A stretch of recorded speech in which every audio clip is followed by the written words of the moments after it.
ठीक है, तो last time we were discussing the downward flow.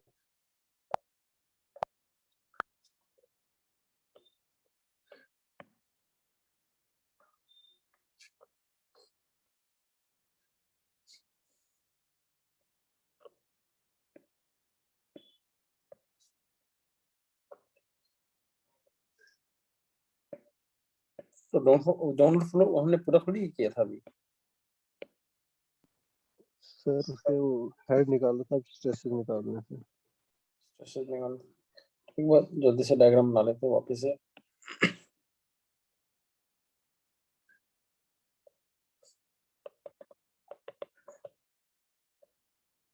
यहाँ पर वाटर लेवल था, ठीक है, और ये हाइट कितना था h1, ये हाइट था h। पॉइंट्स 3 मार्क थे इस पे, ए सी और बी, तीनों पे हमने क्या लगा रखे थे, पीजोमीटर। ठीक है,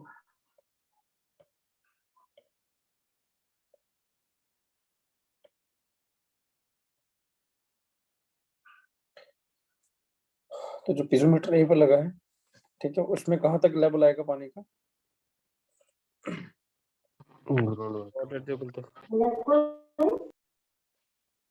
इसमें थोड़ा नीचे और इसमें और नीचे।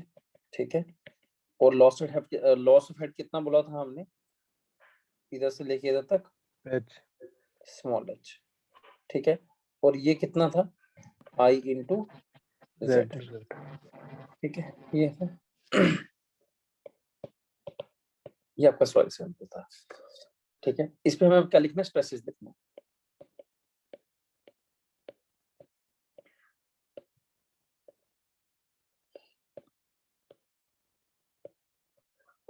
तो पहले स्ट्रेस किस पे लिख लो, पहले टोटल स्ट्रेस लिख लो, सिग्मा।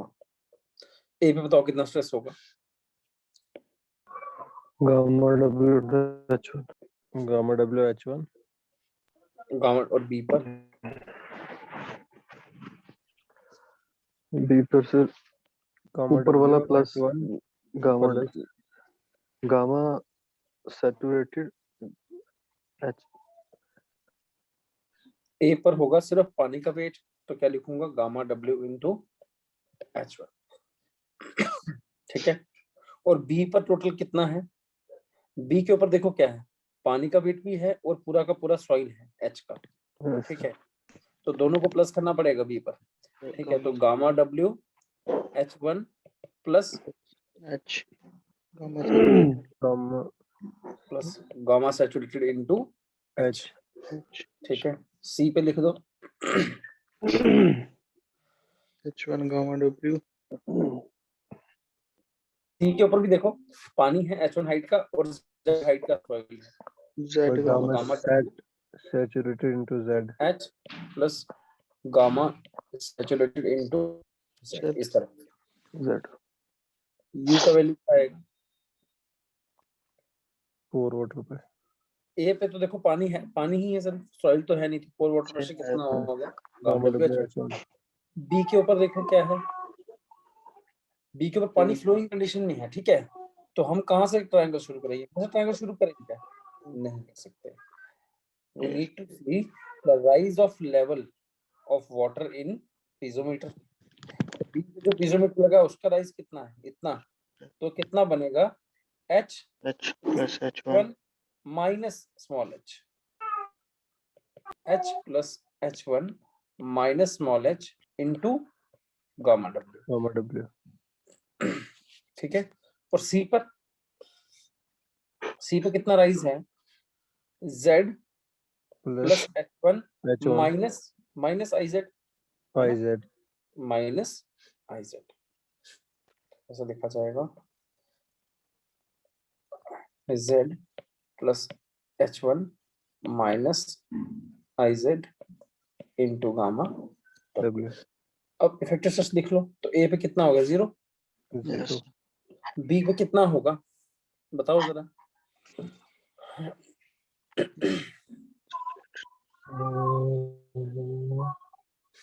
निकाल सकते हो, gamma W H1 plus gamma sat H gamma minus submerge H gamma gamma W. Submerge H हो जाएगा हाँ प्लस हो जाएगा एच गामा डब्ल्यू प्लस हो जाएगा ठीक है, तो ये माइनस है, ये क्या हो जाएगा, प्लस हो जाएगा। ठीक प्लस है, हो जाएगा तो क्या क्या कट जाएगा, ये कट गया, ये कट गया, अब गामा क्या बचा, submerge H gamma gamma submerge submerge H plus H gamma plus H gamma W H1 gamma W नहीं H H gamma submerge plus H gamma W. C पर देखो जरा,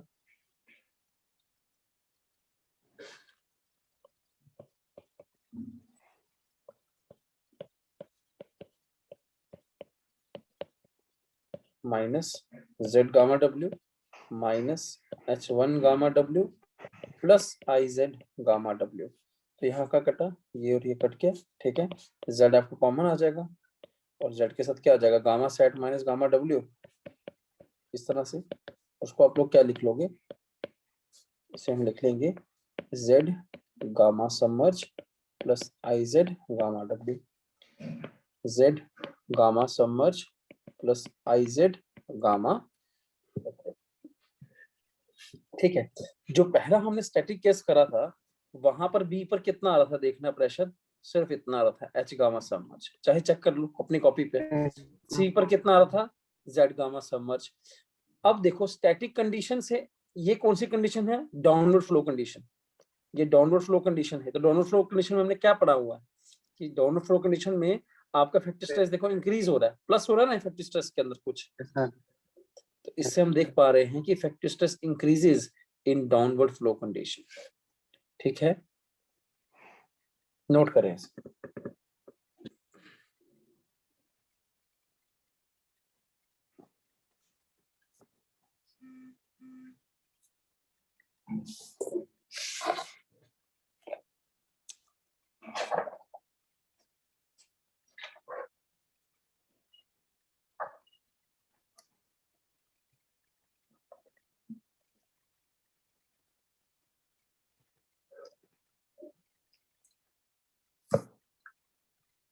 हो गया नोट?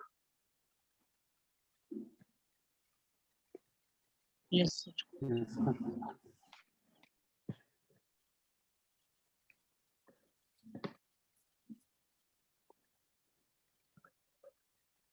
ठीक है, नेक्स्ट केस हमारे पास है केस थर्ड। केस थर्ड होगा आपके पास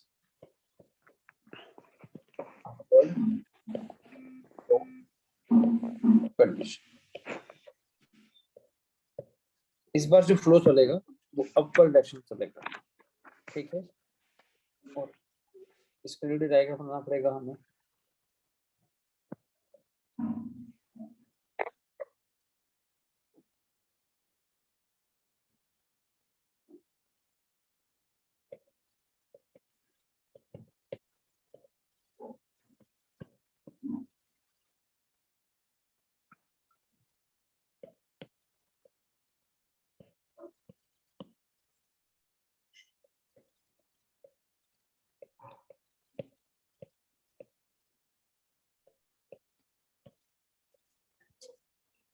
ठीक है, अपर फ्लो कंडीशन में क्या होगा, पानी आपका नीचे से एंटर करेगा, इस तरह से पानी नीचे से एंटर कर रहा है। ठीक है, और पिजोमीटर सेट कर देते हैं।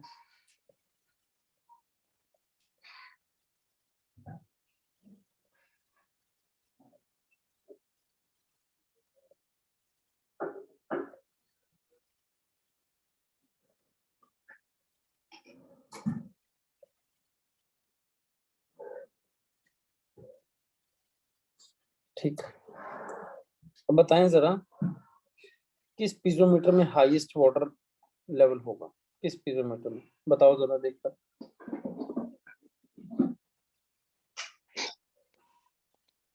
बी वाले ए में ए अपवर्ड जा रहा ए वाले पे क्या होगा, ज्यादा हो गया सब सबसे डी में कम से। हो, ए में सबसे कम हो, बी पे सबसे हाईएस्ट। बी पे हाईएस्ट। बात समझो ना, पानी तो बी से एंटर हो रहा है सॉइल के अंदर, तो उस टाइम पानी की मैक्सिमम एनर्जी है। जैसे ही बी से लेके सी तक चलेगा पानी, तो कुछ एनर्जी क्या होनी चाहिए, पानी की खत्म होनी चाहिए, खर्च खत्म। होनी चाहिए। तो इस तरह से खर्च होगी एनर्जी, ठीक, ऐसा। और ये वाला तो क्या है, ए पर है, तो ए के ऊपर देखो क्या है, ये तो इतना ही राइज होगा फिर से। बात समझ आ रही है? वाटर ये लेवल आपके पे पर, ये आपका बनेगा है इस सर। तरह से। क्या कह रहे हो, बोल रहे हो कुछ नहीं कुछ? सर, कुछ नहीं, मैं कह रहा सर ये लास्ट वाला लेवल पे आ जाएगा, लास्ट वन, हाँ ठीक है, थर्ड वाला। ठीक। अब देखना, यहां से हमने किस तरह से लिया है इसको, कि हमारा हेड कितना लॉस हो रहा है। अब देखो कितना हेड लॉस हो रहा है हमारा, जब हम सॉइल के अंदर चल रहे हैं, कहां से लेके बी से सी चले, बी से लेके ए तक जाएंगे, तो हेड कितना लॉस होगा आपका, एच। ठीक है, बेसिकली इस फिगर में जो आपका ये बता रहा है ना फिगर, वो ये बता रहा है कि इतना हेड लॉस हो जाएगा आगे। और नेक्स्ट वाला क्या बता रहा है, इतना हेड लॉस आगे हो जाएगा, और इसका वैल्यू क्या है, आई इंटू जेड। High sir. ठीक, तो क्या अब डेटम हेड लिख, अब हम हेड्स लिख सकते हैं, जरा हेड लिखाना मुझे। तो पहला हेड आपका आ गया datum head, point A, point B, point C पर। लिखाओ जरा, ए पर कितना होगा datum head, H plus capital H1 plus small h। Capital H. देखो ए पर तो हेड उतना ही रहेगा ना, वैसे उतना ही रहेगा जैसे उतना पहले रहा ए है। पे तो उतना ही रहेगा, गामा बी लेवल पर जितना वाटर। बी ये पर सर क्या रहेगा, बी का बोला मैंने। 0। डेटम हेड को मान लेंगे ना। एक तो वाटर का गामा और H1 सी पर plus gamma saturation H। H minus Z. C पे रहेगा गामा W H1 एक plus minute, capital H gamma minus Z। Saturation Z। ये कौन लगा हुआ,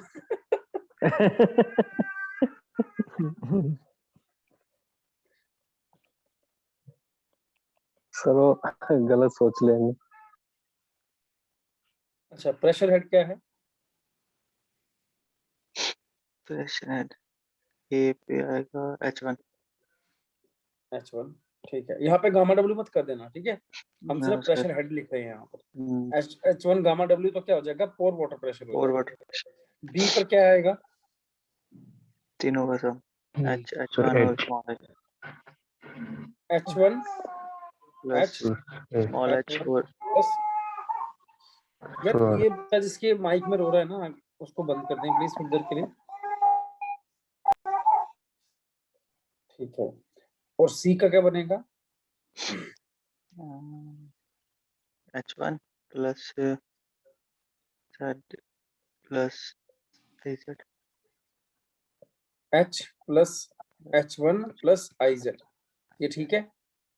अब टोटल हेड क्या हो गया, H प्लस प्लस कर देना ना वो। H1। ठीक है, यहाँ पर क्या हो गया, H plus H1 plus H, और यहाँ पे हो गया H प्लस,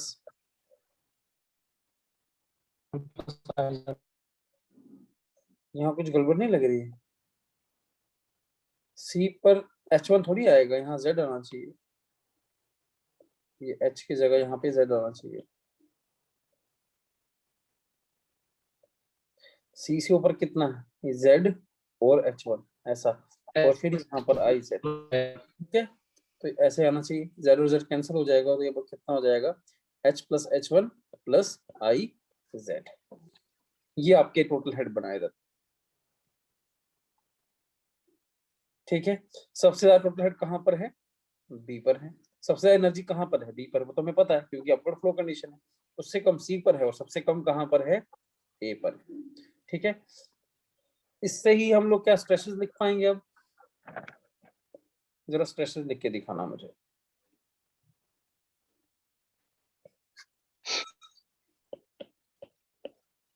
स्ट्रेसेस तो पहले सिग्मा ए पे लिख दो। ए पे कितना आएगा stress? Gamma W H H1 gamma W. H1 gamma W, ठीक है। बी पर कितना आएगा? अब बी के ऊपर क्या है? H1 H1 gamma W W plus gamma saturation HY H gamma saturation.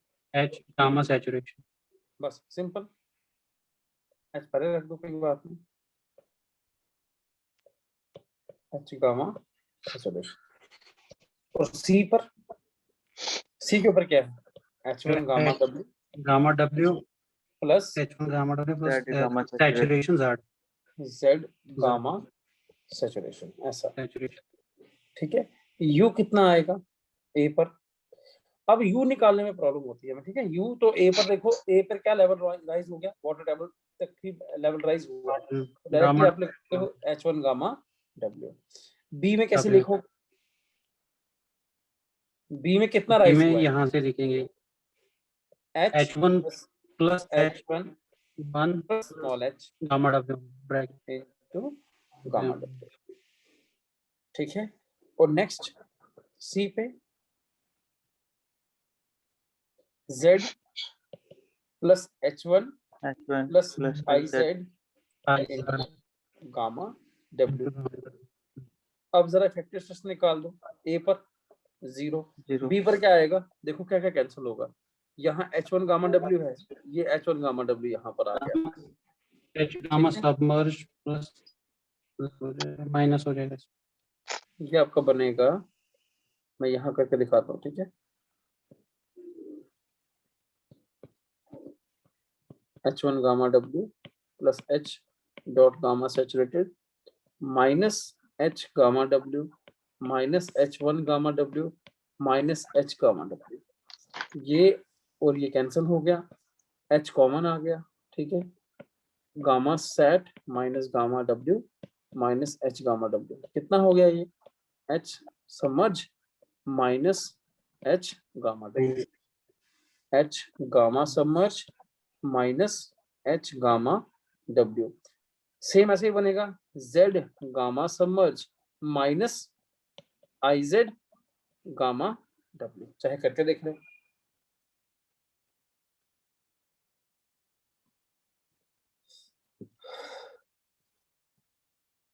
Clear है?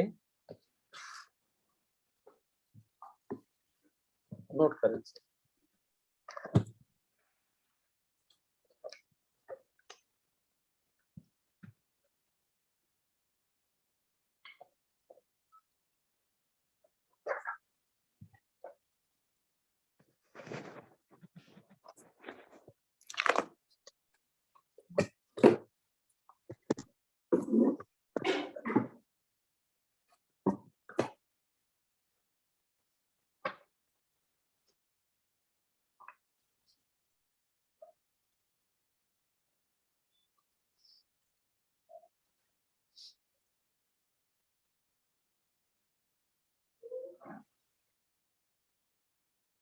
हो गया नोट?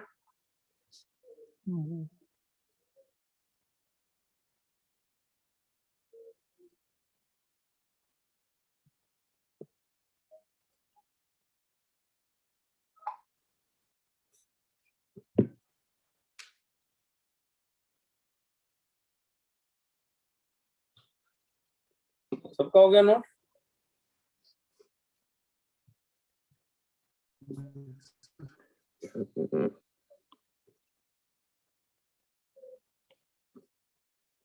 ठीक है।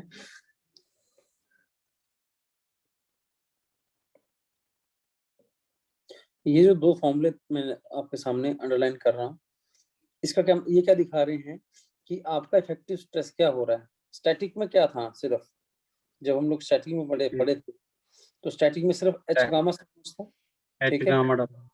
H gamma submerge. तो मतलब स्टैटिक कंडीशन से क्या हो रहा है, माइनस हो रहा है, इफेक्टिव स्ट्रेस कम हो रहा है। यहाँ भी स्टैटिक कंडीशन से कुछ माइनस हो रहा है, मतलब इफेक्टिव स्ट्रेस को कम कर रहा है। तो एकदम बढ़ चुके हैं कि अपवर्ड फ्लो कंडीशन में क्या होता है, इफेक्टिव स्ट्रेस की वैल्यू कम होती है, वो कम होती हुई दिख रही है आपको। अब ऐसा क्या करना है आपने, ये जो फॉर्मूला है इसको याद करना है यहाँ पर थोड़ी देर के लिए, इस फॉर्मूले को याद करेंगे। किसी भी डेप्थ पर, सॉइल की किसी भी डेप्थ पर क्या होगा, Z gamma submerge minus I Z gamma W. ठीक है, ये आई जेड गामा डब्ल्यू किस एक्सप्रेशन होता है किसी चीज का,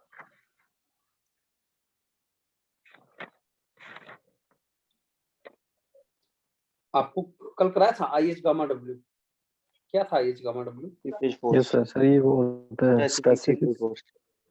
सीपेज ये फोर्स। फोर्स था। ठीक है, और ये क्या है,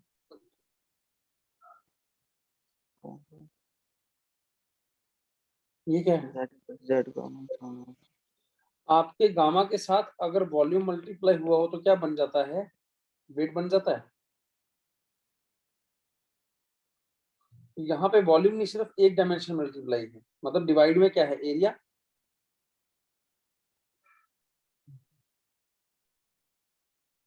समझ पा रहे हो कि नहीं समझ पा रहे हो?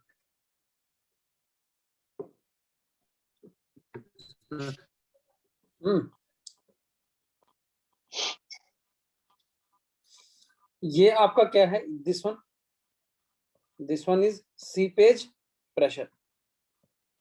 ठीक है, प्रेशर को मैं कैसे लिख सकता हूँ, सीपेज फोर्स अपॉन एरिया। ठीक है, इसको मैं क्या लिख सकता हूँ, दिस वन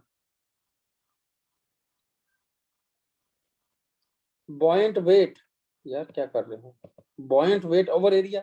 बॉयंट वेट आपका ये बना गामा इंटू वी, वी को डिवाइड बाई ए कर दिया। ठीक है, बात समझ आई आपको। तो क्या बचा, जेड गामा समर्ज, आया समझ।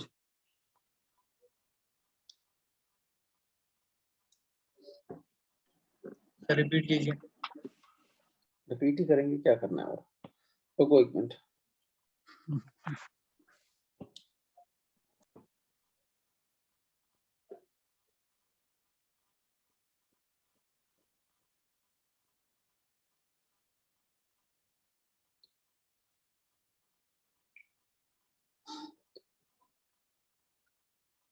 अच्छा, कल क्या बात करी थी हमने कि हमारे पास सीपेज प्रेशर के दो फॉर्मूले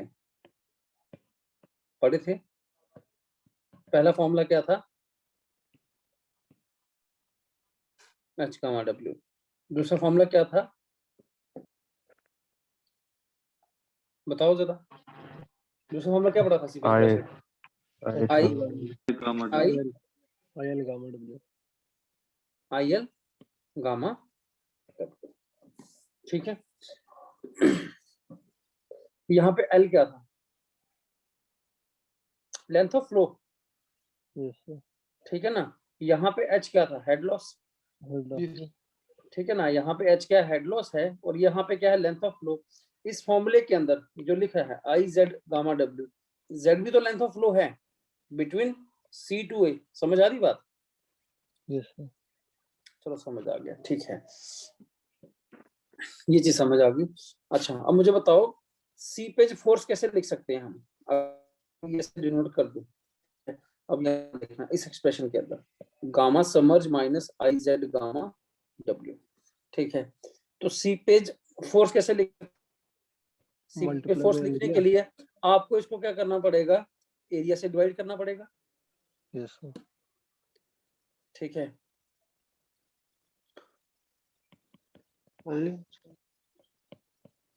seepage force per unit area ऐसे, और यहाँ पर लेफ्ट साइड पर ये है जेड गामा समर्ज।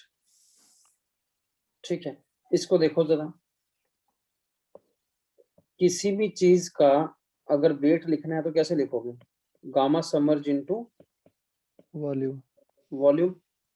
ठीक है, इसको डिवाइड बाय एरिया कर दोगे तो क्या बचेगा, एक डायमेंशन बचेगा लेंथ का। तो ये चीज मैंने क्या लिख रखी है यहाँ पर, समझो बात को, ये क्या लिख रखा है यहाँ पर, बेसिकली मैंने ये लिख रखा है buoyant weight per unit area. Buoyant weight क्या होता है हमारा, gamma submerge into volume per unit area. ठीक है, तो एरिया कैंसिल हो जाएगा तो क्या बच जाएगा, इस तरह से z बच गया। आई बात समझ में?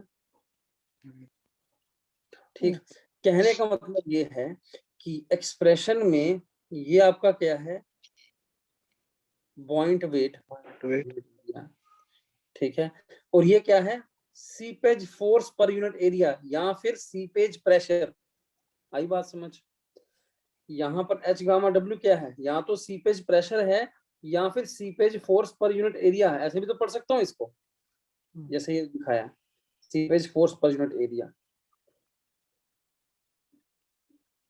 यस क्लियर हुआ? क्या बोल, अब मैं आखिरी में क्या लिखना चाहता हूँ, मैं बस ये लिखना चाहता हूँ कि जो भी आपका इफेक्टिव स्ट्रेस होता है किसी फ्लो कंडीशन के अंदर, वो क्या चीज होती है, वो आपका होता है बॉयंट वेट प्लस प्लस या minus seepage force per unit area. आगे बात समझ? यस सर ये एक्सप्रेशन दिखाना चाहता हूँ। प्लस साइन कब यूज होगा, जब फ्लो डाउनवर्ड होगा, माइनस साइन कब यूज होगा, जब फ्लो अपवर्ड होगा। ठीक है, तो ये हमें एक्सप्रेशन याद करना है इस तरह से। ठीक है, इसको जरा नोट करेंगे।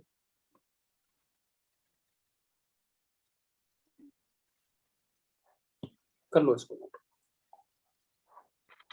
एंड में इसको नोट कर लेना।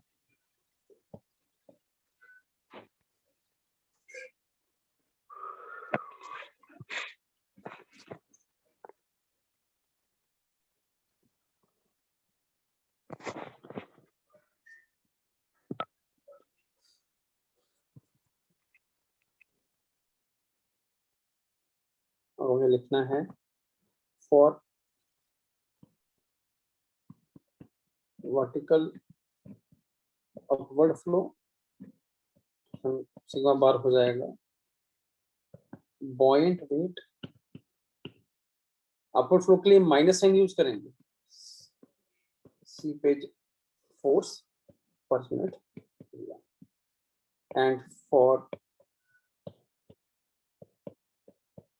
vertically downward flow, effective stress equal to buoyant weight plus seepage force per unit area. Done?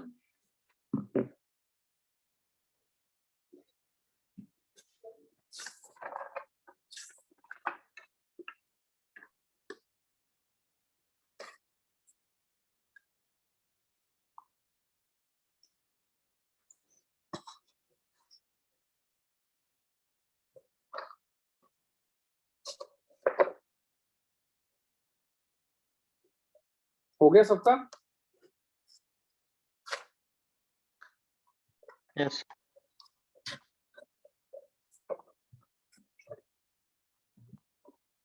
चलो ठीक है, तो नेक्स्ट हमें पढ़ना है एक बड़ा ही इंपॉर्टेंट केस।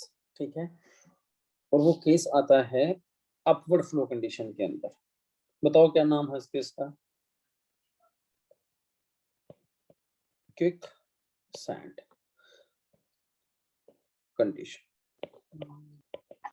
सबसे पहला क्वेश्चन ऑब्जेक्टिव, सबसे ज्यादा बेसिक ऑब्जेक्टिव जो बनता है, क्विक सैंड क्या है?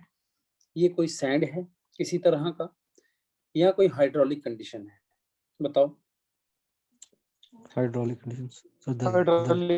Quick sand is not a sand, ठीक है, but A hydraulic condition. Hydraulic condition, ठीक है, इसमें होता क्या है वो बाद में देखते हैं। ठीक है, हाइड्रोलिक कंडीशन है मतलब पानी चल रहा है मास के अंदर, ठीक है, सॉइल के अंदर पानी चल रहा है इस तरह से। आप लोगों को एक फॉर्मूला पीछे पढ़ के आए हो जिसमें हमने पढ़ा Z गामा W, क्या फॉर्मूला था? Z gamma submerge, Z gamma submerge minus IZ gamma W। ये एक्सप्रेशन किसका था? आपका इफेक्टिव स्ट्रेस का था। किस केस के अंदर? in upward flow condition. Upward. In upward flow condition. This was the, ठीक है। आप लोगों को ये कंपोनेंट पता चल गया। इस कंपोनेंट को क्या बोलते हैं? buoyant weight. buoyant weight per unit area. buoyant weight per unit area. इसको बोलते हैं सीपेज प्रेशर या फिर seepage force per unit area. ठीक है। अब देखो buoyant weight जो होता है, अब कोई एलिमेंट ले लो इस तरह से, buoyant weight कहाँ लगेगा? To the centre of gravity, इस तरह से। सीपेज प्रेशर कहाँ लगेगा? सीपेज फोर्स कैसे लगेगा? फोर्स सीपेज प्रेशर देखो कैसा लग रहा है, अपवर्ड लोड है ना, सॉरी अपवर्ड फ्लो कंडीशन है, तो सीपेज प्रेशर कैसा लग रहा होगा? उल्टी दिशा में, डायरेक्शन फ्लो, उल्टी डायरेक्शन में लग रहा होगा। तो ये दोनों चीजें आपस को क्या कर रही हैं, मतलब प्लस माइनस कर रही है, मतलब काट रही है दूसरे को। ऐसा भी तो हो सकता है किसी पॉइंट ऑफ टाइम पर कि buoyant weight हो वो बराबर आ जाए सीपेज प्रेशर की। किसी सॉइल के अंदर ऐसा हो जाए कि ये जो टर्मिनोलॉजी है, फर्स्ट वाला जो टर्म है वो दूसरे टर्म के क्या हो जाए? बराबर हो जाए। उस केस में आपका इफेक्टिव स्ट्रेस कितना हो जाएगा? इफेक्टिव स्ट्रेस आपका बन जाएगा 0। इफेक्टिव स्ट्रेस आपका 0 बन गया। ठीक है। और इफेक्टिव स्ट्रेस अगर आपका 0 बन गया किसी सैंड के अंदर, ठीक है, और आपको अगर मैं बता दूं, ये बात वैसे तो हम नोट में लिखेंगे बाद में, ठीक है, पॉइंट्स में खुद लिखाऊंगा, कुछ मत लिखना, कि जो भी शेयर स्ट्रेंथ होता है ना सॉइल का, वो होता है C plus sigma bar tan phi। ये एक जनरल मोहर कूलम क्राइटेरिया है। ये शेयर स्ट्रेंथ चैप्टर के अंदर पढ़ते हैं हम लोग वैसे तो, ठीक है। ये मोहर कूलम क्राइटेरिया है जो बताता है टाउ, टाउ आपका शेयर स्ट्रेंथ ऑफ सॉइल है कि सॉइल की क्या स्ट्रेंथ है। C आपका कोहिजन है, ठीक है, और सिग्मा बार आपका है इफेक्टिव स्ट्रेस, और फाई आपका है angle of internal friction, angle of internal friction. ठीक है। तो अगर सैंड की बात करें, फॉर सैंड्स, तो C क्या होता है सैंड के लिए? 0 होता है। मतलब कि जो टाउ है वो इस टर्म पे डिपेंड करता है, सिग्मा बार tan phi। ठीक है। और अगर ये ही 0 हो गया तो सॉइल का टाउ कितना हो गया? हो गया।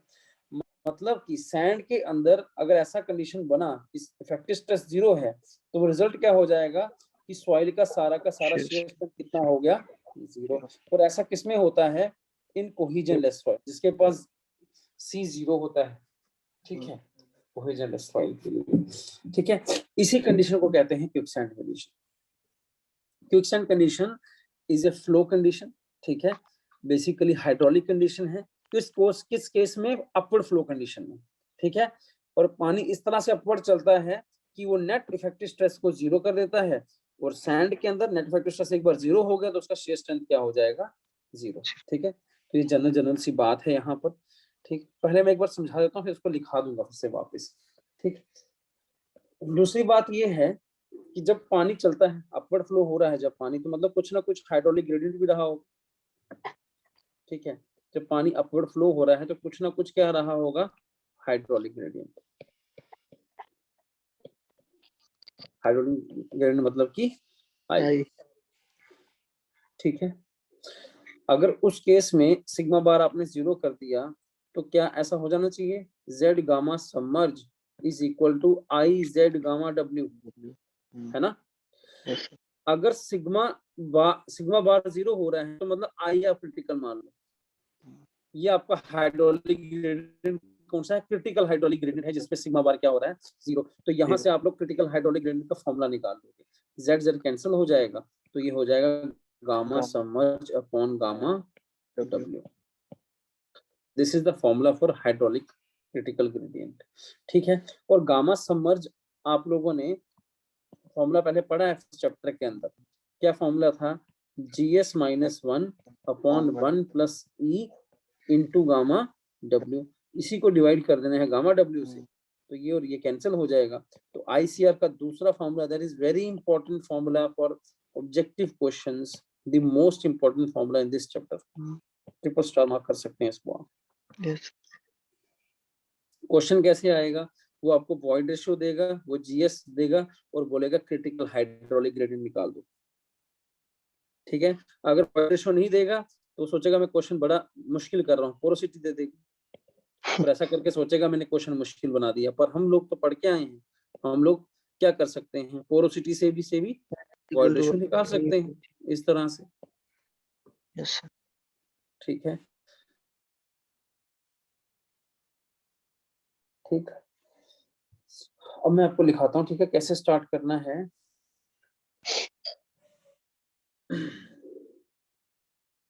सबसे पहले पॉइंट ये देखिए कि sand condition is not a sand but A hydraulic condition. ठीक है, फर्स्ट पॉइंट आपका ये आएगा। ठीक है, हाइड्रोलिक कंडीशन किसमें ऑब्जर्व की जाती है? ये ऑब्जर्व्ड इन कोहेजनलेस सॉइल्स। कोहेजनलेस सॉइल्स केवल सैंड में नहीं, अभी आगे देखो थोड़ा सा और बातें भी हैं इसके अंदर। सिल्ट में भी दिखेगी आपको ये, ठीक है, पर कौन सी सिल्ट में दिखेगी वो दिखाएंगे आपको।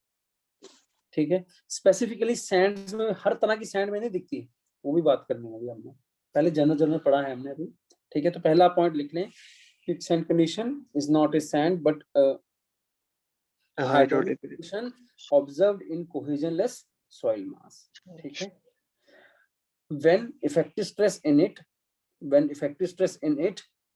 reduced to zero, लिख लो ऐसा, when effective stress in it reduced to zero, ये आपका पहला पॉइंट होगा, when effective stress in it reduced to zero। ठीक है, in such case लिखेंगे, नेक्स्ट लाइन लिखेंगे, in such case soil mass loses, in such case soil mass loses all its shear strength, in such case soil mass loses all its shear strength and has tendency to flow, has tendency to flow along the water, has tendency to flow along the water। तो soil का देखो, जब shear strength तो flow ही करेगा पानी के साथ। ठीक है, ठीक। नेक्स्ट लाइन में लिखेंगे, दिस फिनोमिनन, ठीक, in which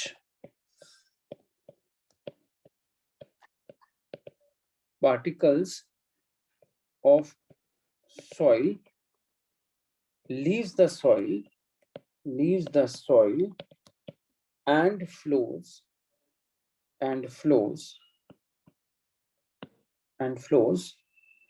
along the water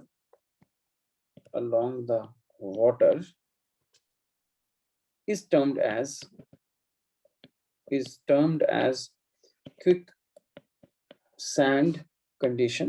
अब इसके कुछ सिनोनिम्स भी हैं यहाँ पर, कुछ और नाम भी है क्विक सैंड कंडीशन के, वो भी साथ में लिख लेंगे। या फिर पाइपिंग कंडीशन बोलते हैं इसे, PIPING, या फिर बोलते हैं सैंड बॉइलिंग, या फिर फ्लोटिंग कंडीशन, सभी नाम लिखने हैं floating condition.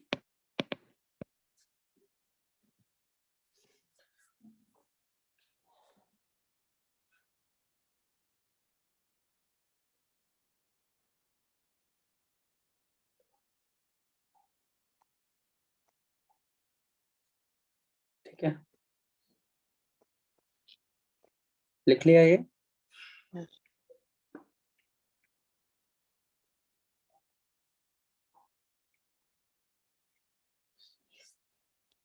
It occurs when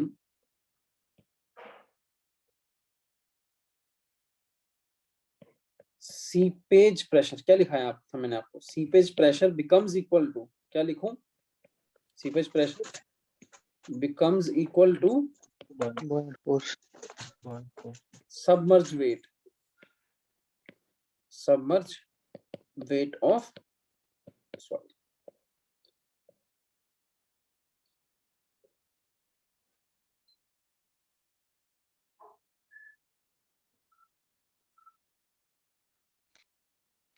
next line लिखेंगे, for any depth in upward flow, for any depth in upward flow, formula वापिस लिख लेंगे, गामा समर z minus I Z gamma W, ठीक है, ये आपका इफेक्टिव स्ट्रेस होता है। For quicksand condition, for quicksand condition sigma bar equal to 0, ठीक है, तो इसका मतलब हो गया इट इम्प्लाइज गामा समर्स z is equal to I Z gamma W, ठीक है, इसको सीआर लगा दो, z कैंसिल कर दो, तो आई सी आर आपका हो गया गामा समर्ज अपॉन गामा डब्ल्यू, इस तरह से।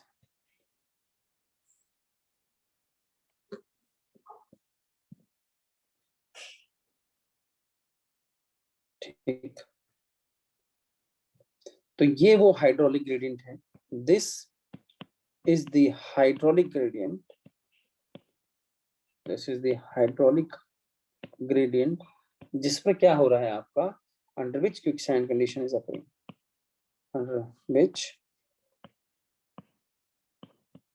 quicksand condition occurs,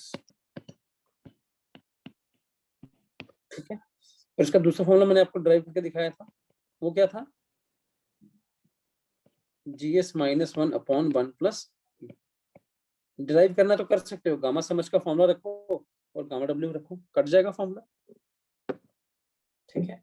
this is the hydraulic gradient under which quicksand condition occurs, ठीक है। और इसी हाइड्रोलिक ग्रेडियंट को क्या कहते हैं हम लोग, and it is called as critical, और कोई नाम जानते हो, क्रिटिकल हाइड्रोलिक ग्रेडियंट,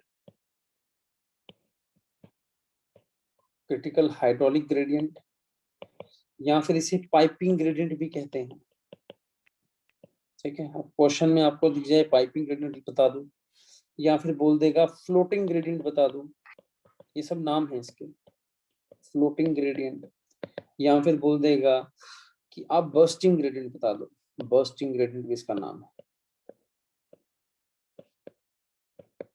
ठीक है। इस तरह से ये नाम भी नोट कर लो।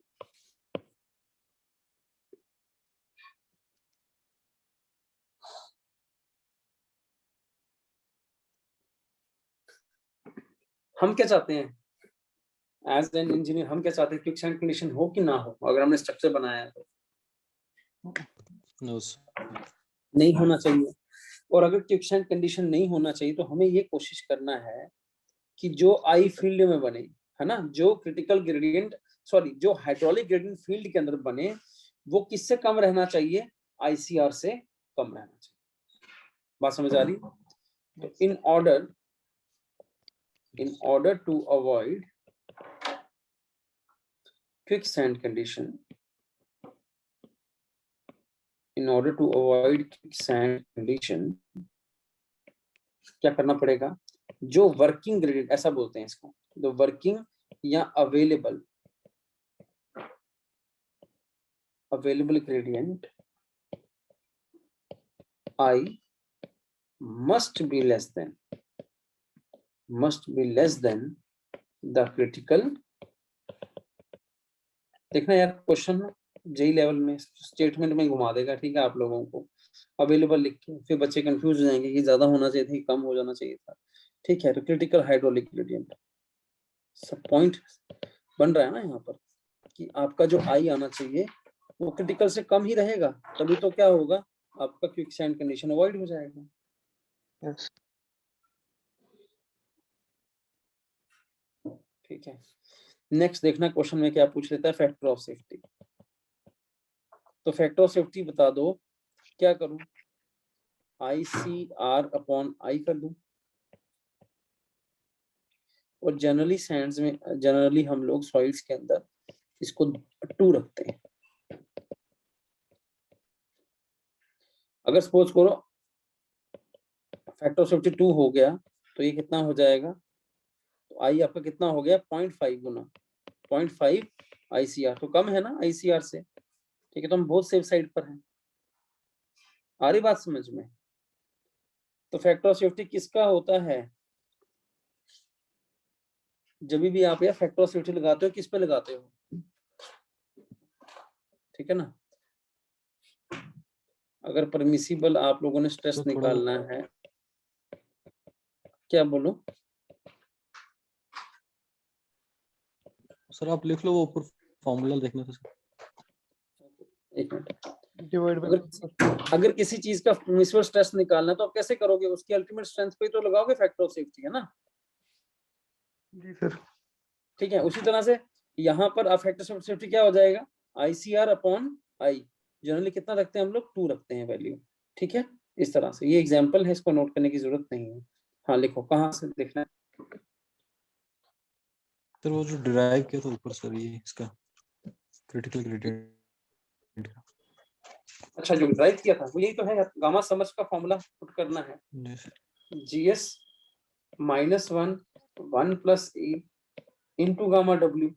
ठीक है, तो गामा समझ अपॉन गामा W करेंगे तो ये अपॉन गामा W हो जाएगा। तो आप इसे ये क्या बन जाएगा? ICR। ठीक है, तो ICR का वैल्यू ये आ जाएगा।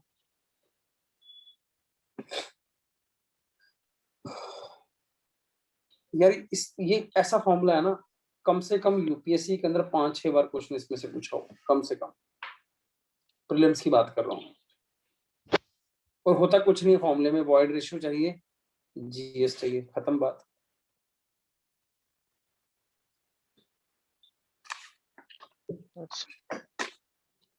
ठीक है, फॉर्मूला बहुत ज्यादा इंपॉर्टेंट है, इसको मत भूलना।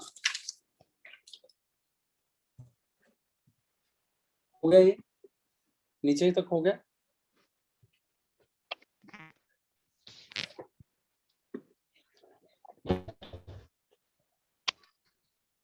चलें आगे?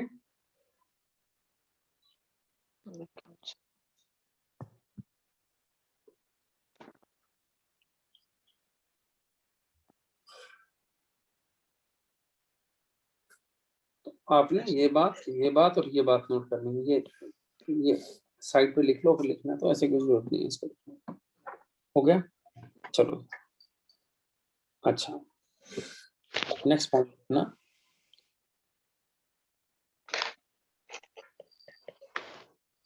It is found in, it क्या है यहाँ पर? Quicksand condition.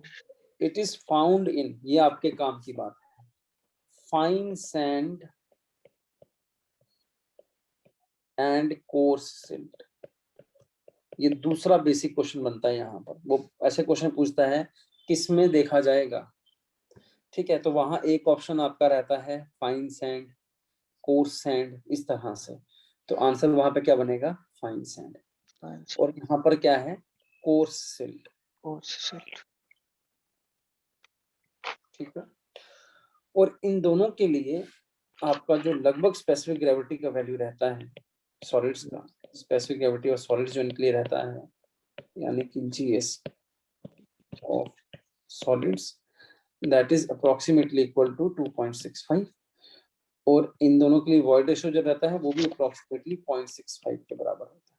ठीक है, और अगर इसी चीज को आप लोग ICR के फॉर्मूले में पुट कर दोगे, GS -1 अपॉन 1 प्लस E। ठीक है, माइंड कि यहाँ पे जो G है ये GS है, लिखा हुआ मैंने यहाँ पे GS मतलब सॉलिड का ग्रेविटी। ठीक है, तो 2.65 -1 अपॉन 1 प्लस 0.65, ये कितना निकल कर क्या आ गया? 1। ठीक है, तो ICR अप्रोक्सीमेटली 1 होता है, critical hydraulic gradient in fine sand and course silt. ठीक है, नोट करें इसे। आपको पहले तो मैंने बताया था कि नेचुरली अकरिंग सैंड्स की वॉइड रेशियो क्या होती है? 0.6 से 0.7 कराया था या नहीं कराया था? क्लेस की भी बात की थी तब, 0.9 से 0.1 0.0, और ये भी कहा था कि क्लेस के केस में ग्रेटर देन 1 भी हो सकता है वॉइड रेशियो।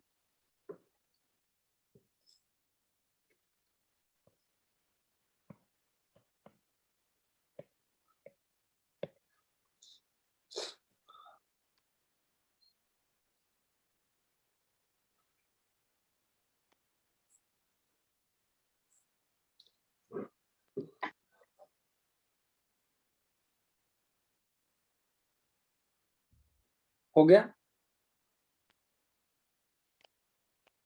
यस। नेक्स्ट चलते हैं, किसमें नहीं मिलता हमें। It is not found in, किसमें, ग्रेवल्स में नहीं मिलेगा, Yes. ठीक है, कोर्स सैंड में नहीं मिलेगा, ठीक है, और क्लेज में भी नहीं मिलेगा, ठीक है। तो बारी बारी से इसका रीजन देखेंगे, ग्रेवल्स और कोर्स सैंड में क्या प्रॉब्लम है और क्लेज में क्या प्रॉब्लम है। पहले हम क्ले को डिस्कस कर लेते हैं। देखो, क्लेज के पास कोहिजन का वैल्यू एग्जिस्ट करता है, इवन इफ आपका इफेक्टिव स्ट्रेस 0 हो भी गया, ठीक है, तब भी जो टाउ है वो सी के बराबर रहेगा, क्योंकि टाउ क्या था, tau equal to C sigma bar tan phi. अगर ये 0 हो गया तो टाउ फिर भी क्या रहा, सी के बराबर रहा। तभी क्लेज के अंदर हम लोग क्या बोलते हैं, क्लेज के अंदर क्विकसैंड कंडीशन नहीं हो रहा, ठीक है। इस तरह से दूसरी बात करते हैं, इसमें लिख लें पॉइंट को, in cohesive soils like clay,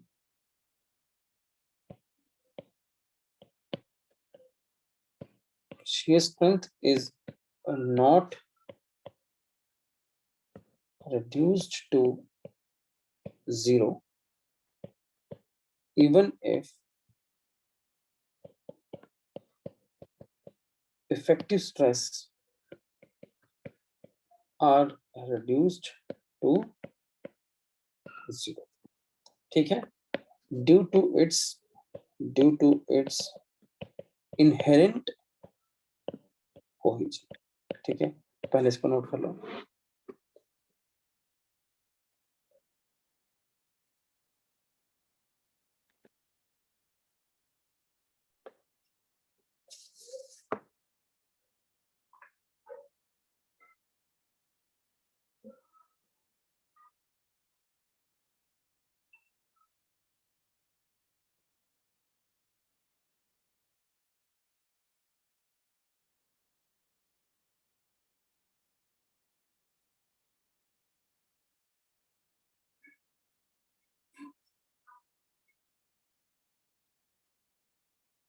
हो गया,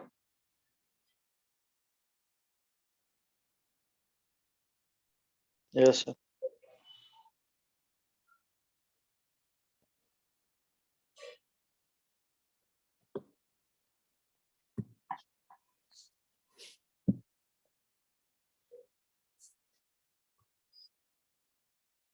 नेक्स्ट देखते हैं ग्रेवल और कोर्स सैंड में क्या प्रॉब्लम है। ग्रेवल एंड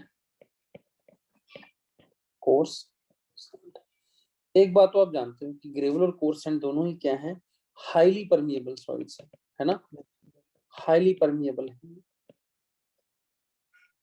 मतलब उनका के का वैल्यू क्या रहता है, बड़ा हाई रहता है, ठीक। ठीक, अगर एक्सप्रेशन से देखें डॉर्सी लॉ पे, तो एक्सप्रेशन ये कहता है के आई ए, ठीक, क्यू इक्वल टू के आई ए। तो for unit area of soil, for unit area of soil, तो आपका क्यू क्या हो जाएगा, के इंटू आई, ठीक है। तो आई क्या हो जाएगा, क्यू अपॉन के, ऐसा। अब देखो, ये जो दोनों सॉइल्स हैं, इनके लिए के का जो वैल्यू है नीचे, वो बड़ा हाई रहने वाला है, बहुत ही ज्यादा हाई रहने वाला है, ठीक है। तो जब डिनोमिनेटर इतना ज्यादा हाई होगा, तो आई जो ओवरऑल है वो नेचुरल आपका जो आई ओवरऑल वो क्या होगा, बड़ा लेस प्रोड्यूस होगा, फ्रैक्शन बड़ी कम आएगी। अगर कम आएगी, ठीक है, तो ऐसा केस कब ऑब्टेन हो जाएगा कि आई ग्रेटर देन आईसीआर हो जाए, आगे बात समझ में,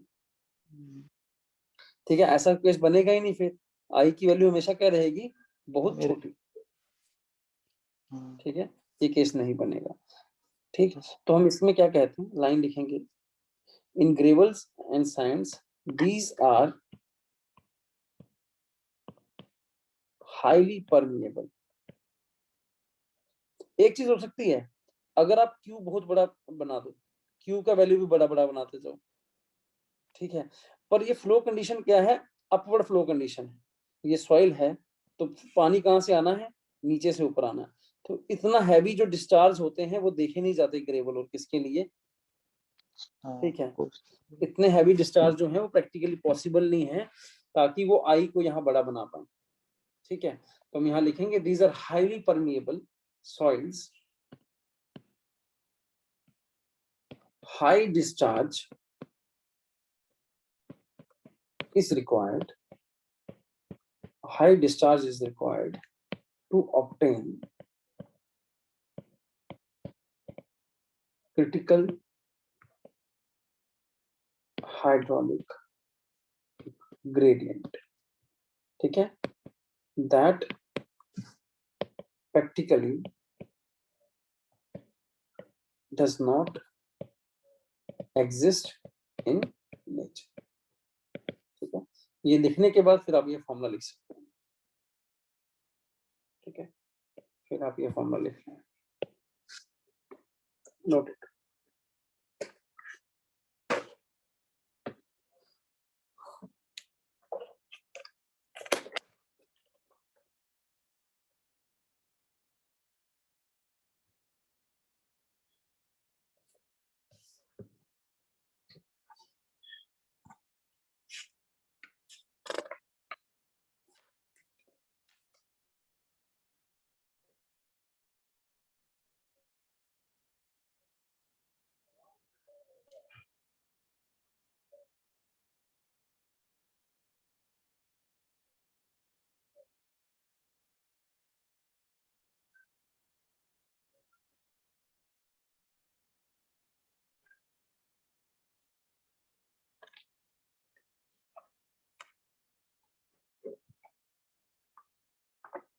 डन।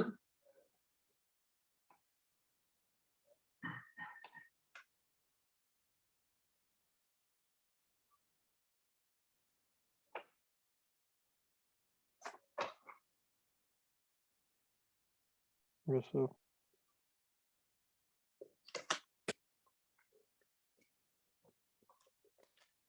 ठीक है,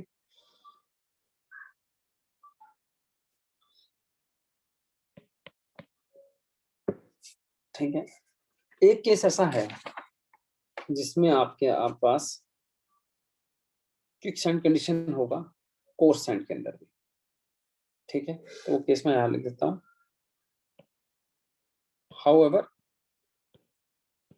when flow is taking place under artesian pressure, कल बताया था artesian pressure क्या हो। ठीक है, under artesian pressure quicksand condition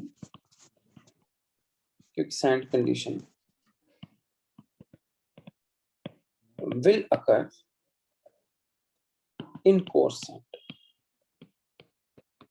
तो उस टाइम कोर्स सैंड के अंदर भी क्विकसैंड कंडीशन हो जाएगी, पर ग्रेवल्स के अंदर नहीं होगी, ना ही क्लेस के अंदर होगी। ठीक है,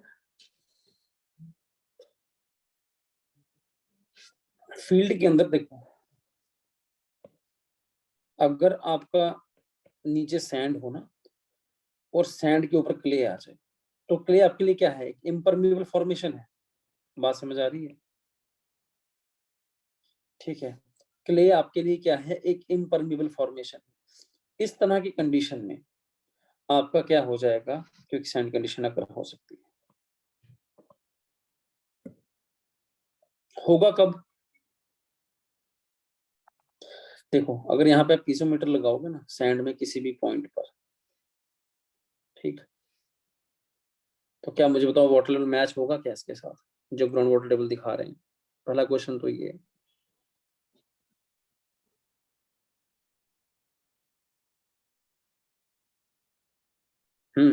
बताओ।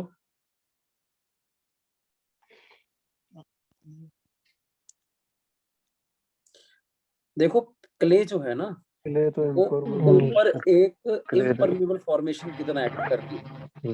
ठीक है, उसने आपके एक्विफर को क्या किया हुआ है, कन्फाइन किया हुआ नीचे, सैंड आपका एक्विफर है नीचे।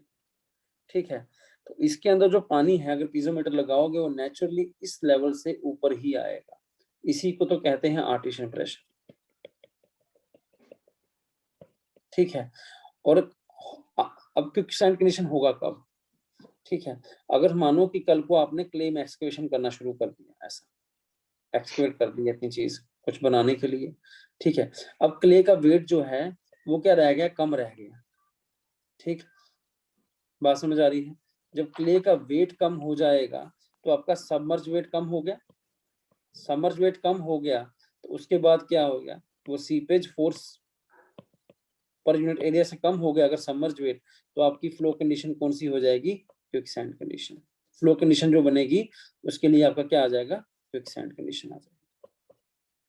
आपका सॉइल क्या हो जाएगा, देखो सैंड, जो क्विकसैंड कंडीशन है वो तो सैंड के अंदर ही बननी है, क्ले के अंदर नहीं बननी, पर क्ले के नीचे, क्ले को नीचे से कहीं भी शेयर स्ट्रेंथ नहीं मिलेगा फिर, ठीक है। तो आपने यहाँ पे ये नोट करना है इतनी सी बात सिर्फ कि कोर्स सैंड में कब पॉसिबल है आपका quicksand condition, that is only when the flow is taking place under the artesian pressure. ये लाइन याद रख लो। क्यू भी तो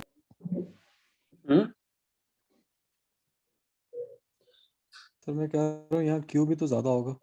हाँ क्यों ज्यादा होगा ना, क्योंकि प्रेशर ज्यादा है ना पानी में, पोर वाटर प्रेशर बिल्कुल ऐसे टाइट बैठा है Yes, sir. अंदर, सैंड के अंदर बिल्कुल ऐसे भरा पड़ा है प्रेशर, उसको जगह चाहिए निकलने की। जैसे ही उसको जगह मिलेगी वो क्या कर रहा है, ठीक है ना, वो जोर लगाएगा इस तरह से। अब प्रेशर, जब पानी का प्रेशर होता है वो एक जगह पे हर जगह तो लगाता है ना, हर डायरेक्शन में पानी का प्रेशर लगता है, ये तो पता ही होगा आपको, ठीक है। तो सैंड के अंदर क्या है कि प्रेशर बिल्कुल बना हुआ है इस टाइम इस इंटरफेस पर, इस इंटरफेस पे इस तरह से सैंड के अंदर से पोर वाटर प्रेशर बना हुआ है इस तरह से। जैसे ही ऊपर वाला वेट आप कम करोगे, ठीक है, इतना सारा वेट, इतना सा वेट हो सकता है उसका ये वाला फोर्स ज्यादा बड़ा हो जाए इस वेट के कॉरेस्पॉन्डिंग, ठीक है, क्योंकि इतना वेट आपने क्या कर दिया, निकाल दिया। तो इसके अंदर क्या आ जाएगा आपके पास, क्विकसैंड कंडीशन हो जाएगा, ठीक है, और इंस्टेबिलिटी आ जाएगी क्ले के अंदर। Is it clear? सर अभी हम पढ़ रहे थे ना कि ये प्रैक्टिकली नहीं है पॉसिबल, लेकिन सर यहाँ अभी पीछे वाले केस में हाँ प्रैक्टिकली पॉसिबल नहीं है, पर एक्सेप्शन दिया ना एक आपको कि आर्टिशियल प्रेशर में पॉसिबल हो जाएगा, एक्सेप्शन तो ये है, ठीक है। अगर सैंड के ऊपर क्ले नहीं होता ना तो फिर इसमें क्विकसैंड कंडीशन नहीं होता है, ठीक है, क्योंकि सैंड में से पानी आराम से फिर बाहर आता रहता कि सैंड के अंदर पानी का प्रेशर बनता ही नहीं उतना जितना बन रखा है, क्योंकि इस टाइम सैंड किसके अंदर है, सैंड का जो पोर वाटर प्रेशर है वो आर्टिशियल प्रेशर के अंदर है, कन्फाइंड। ठीक है। आ रही बात समझ में? यस आप यार लाइन याद रखो, आपका लाइन से ही बात बन जाएगी, नहीं भी समझ आ रहा तो लाइन याद रख लो, ठीक है। आर्टिशियल प्रेशर याद रखे थे। आर्टिशियल प्रेशर याद रख लो, ठीक। बाकी कभी वक्त लगेगा तो ज्यादा समझाएंगे फिर आपको, ठीक है। अभी बस ऐसा समझ लो कि ये जो इंटरफेस है यहाँ पर, ये जो इंटरफेस है, इस इंटरफेस पे ऊपर से क्या आ रहा है, वेट आ रहा है, ठीक है, और नीचे से क्या आ रहा है, पोर वाटर प्रेशर, ठीक है, आर्टिशियल जो अंडर आर्टिशियल प्रेशर है। जैसे ही ऊपर से वेट डिक्रीज होगा तो ये प्रेशर बढ़ जाएगा, ठीक है, वो आपकी क्ले को क्या कर देगा, ऊपर से अनस्टेबल कर देगा, उसको बेरिंग कैपेसिटी प्रोवाइड ही नहीं करेगा, ठीक, इस तरह से। नेक्स्ट चलें आगे। अच्छा, और किस कंडीशन में क्विकसैंड कंडीशन हो सकता है, इन कंडीशन क्विकसैंड कंडीशन ऑकर्स, ठीक। पहले मैं लिख देता हूँ यहाँ पे, जनरली ऐसा होता है फील्ड्स में, ठीक है। In practice quicksand condition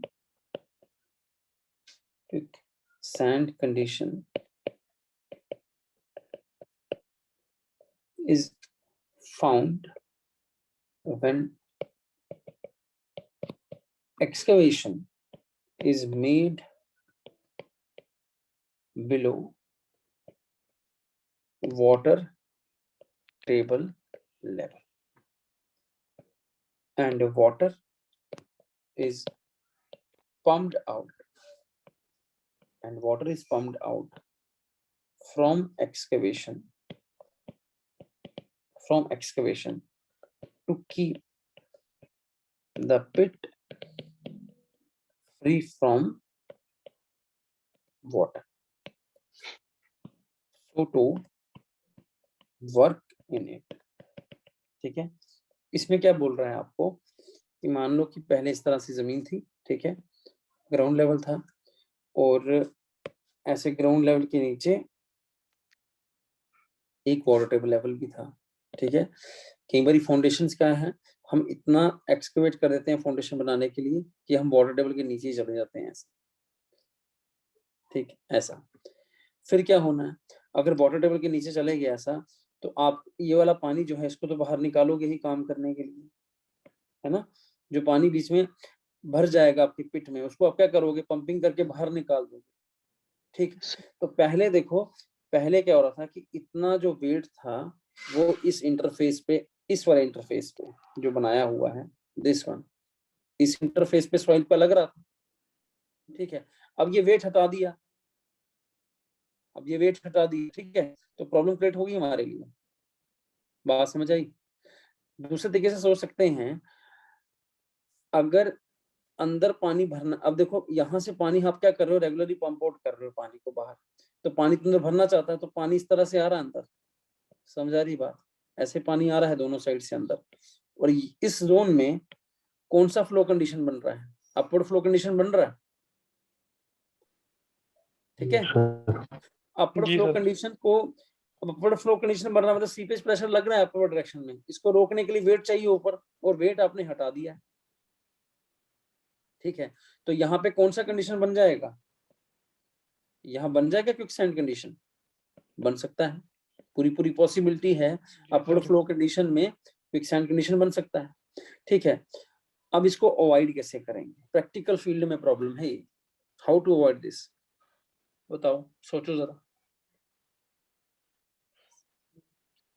sir मेरे साथ ये हो गया है सर। हो गया कहाँ पे हुआ, जी सर, सेंट्रल यूनिवर्सिटी में हम सम दे रहे थे, ये ना इसके लिए, ये इसके क्या बोलते हैं इसको, वाटर टैंक के लिए, अच्छा, उसी में ये चीज होगी। वाटर टेबल ऊपर था, पानी आपका तो जितनी जो खुदाई सरफेस करनी होगा थी ऐसे रात गीला को, पूरा, रात को नीचे, हाँ हाँ, जी सर, वो रात को ऊपर आ जाती थी नीचे से, तो उस पे पानी जब ऊपर भी आ, मतलब लात रखते थे वो अंदर ही घुस जाती थी। तो फिर हम दिन में और एक्सकवेट करते और फिलिंग मटेरियल वापस डालते हार्डकोर, तो वो रात को क्या होता था, रात को फिर से मड ऊपर चढ़ जाता था, लेवल फिर से ऊपर, बहुत हाँ, परेशानी हुई इससे। फिर सोल्यूशन क्या निकाला उसका, फिर सर काम किया, सोल्यूशन हमने किया किया सर, हमने इसको सर मतलब बड़ी से मतलब और एक्सकवेट किया थोड़ा बहुत, हार्डकोर डाल दिया उसी टाइम, और पीसीसी कर दिया, अच्छा, जल्दी जल्दी कर दिया सारा कुछ। हम्म, तो इसी से हुआ। और साथ में क्लोज टिम्बरिंग भी की हुई थी हमने, मतलब जितनी खुदाई करनी थी उससे ज्यादा हम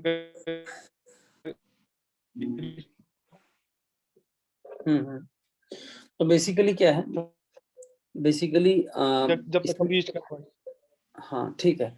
अच्छा, इसमें करने का तरीका क्या होता है, अगर इसको अवॉइड करना है यहाँ पे क्विकसैंड कंडीशन को, तो पहले ही आप क्या करो, कंस्ट्रक्शन करने से पहले, बहुत बड़े स्केल का कंस्ट्रक्शन तो ऐसा कर सकते हैं, पॉसिबल है ऐसा, ठीक है, वो करते भी हैं, पहले ही नहीं तो और एक सम देना होता है सर एडजस्टमेंट में, पहले ही वाटर टेबल को और लोअर एक कर सम देना होता है एडजस्टमेंट में।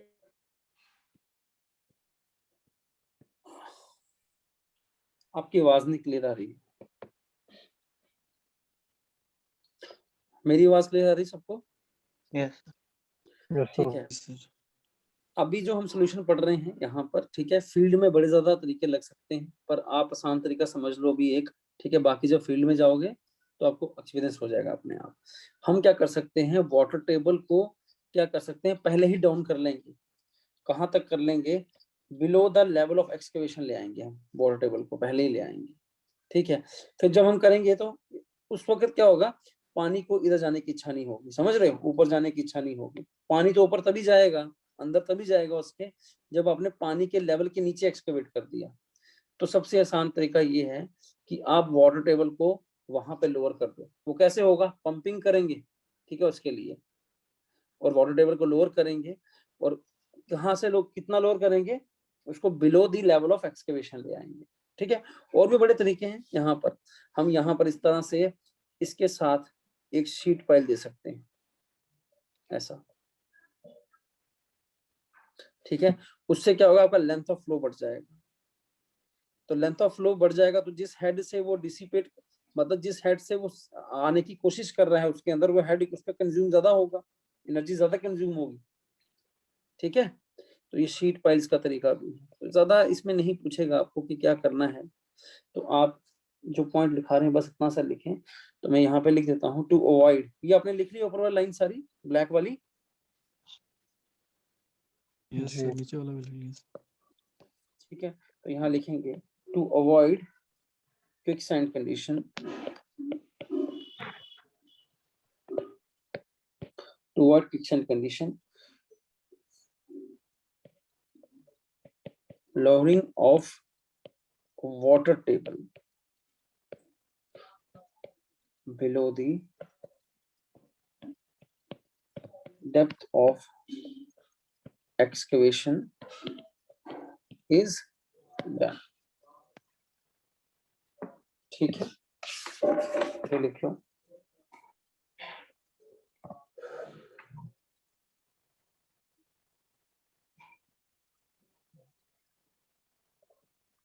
सर अगर नदी साथ में हो इसके,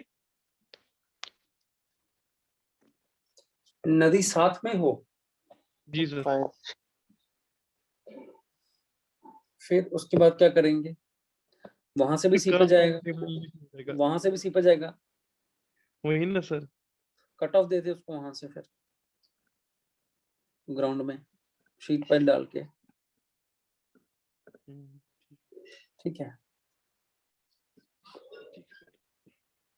मतलब कि देखो ना, आपने मसला क्या है कि जैसे ही आप समझो बात को, यहाँ पर मसला ये है कि जैसे ही आप ये वाला वेट रिमूव कर रहे हो ना, ये वेट, तो ये पानी अंदर आना शुरू हो रहा है। आपने इस पानी को लोअर तब तक करके रखना है, मतलब इस लेवल से इधर ले आना नीचे, ताकि अपना काम कंप्लीट कर लो। उसके बाद ये वापस ऊपर आ जाए, क्योंकि आपने अंदर तो फुटिंग बना चुके होंगे, वापस से बैकफिल भी कर दिया होगा कुछ कुछ। ठीक है, वापस से वेट डाल दिया होगा, तो वापस से ऊपर आ जाए तो तब वो प्रॉब्लम क्रिएट नहीं करेगा। ठीक है, तो ये लॉजिक लगाते हैं इसके अंदर। I hope it is clear, इससे ज्यादा नहीं घुसेंगे अंदर, ये थोड़ी करना है वहां पे परमेश्वर। पता लगा उधर सॉइल के इंजीनियर बन गया आप जाके हैं। चलो कोई बात, बाकी भी आना चाहिए मुझे। हाँ ठीक है।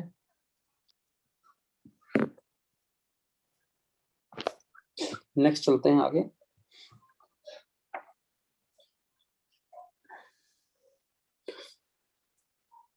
नेक्स्ट हमारे पास है फ्लो नेट।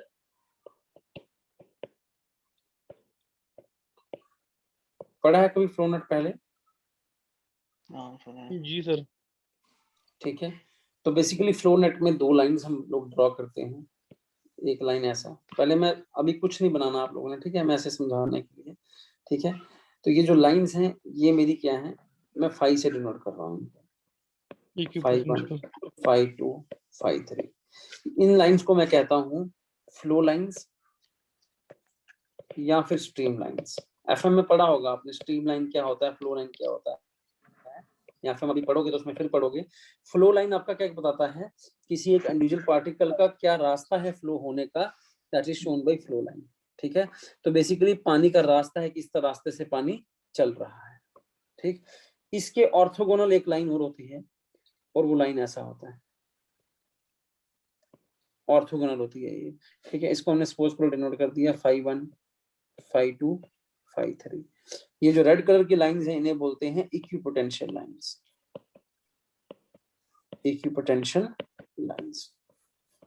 ठीक है, बेसिकली ये लाइंस क्या शो करती हैं, ये लाइन उन सभी पॉइंट्स को कनेक्ट करती हैं सॉइल के अंदर जिनके अंदर हेड रिमेनिंग सेम है, जिनके अंदर रिमेनिंग हेड सेम है। कहने का मतलब ये कि अगर इस लाइन पे जितने मर्जी पॉइंट लगा लो, A point, B point, C point, इन अगर तीनों पॉइंट्स पे आप लोग पीजोमीटर इंसर्ट करोगे तो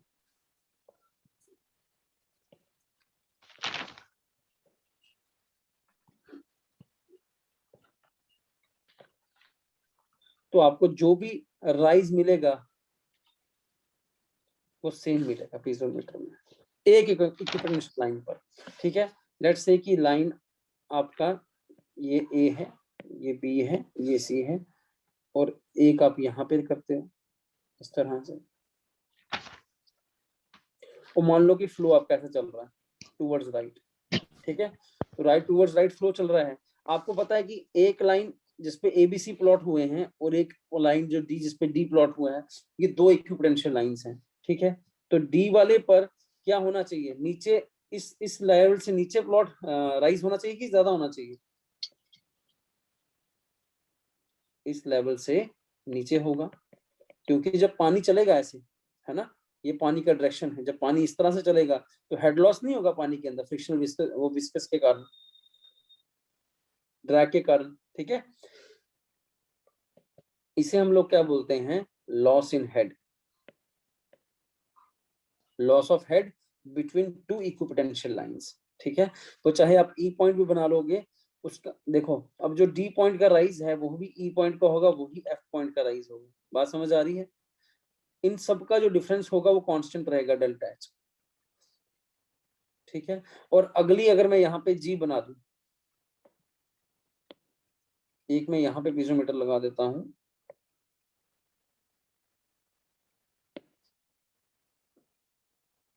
उस पॉइंट को जी लिख देता हूं।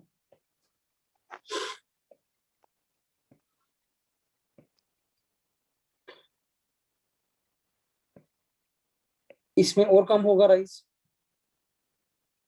हेड लॉस हो जाएगा ना, इसे लेके इस फ्लो लाइन चल रही है इस तरह से टूवर्ड राइट, हेड लॉस होगा, और ये जो गैप आएगा वो अगेन सेम आएगा।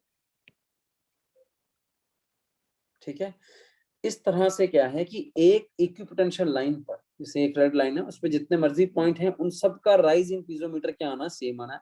अगले वाले का FDE का भी सेम आना है, पर इनका जो पिछले वाले के साथ डिफर करेगा वो सेम अमाउंट से करेगा, अगले वाले भी सेम अमाउंट से करेगा।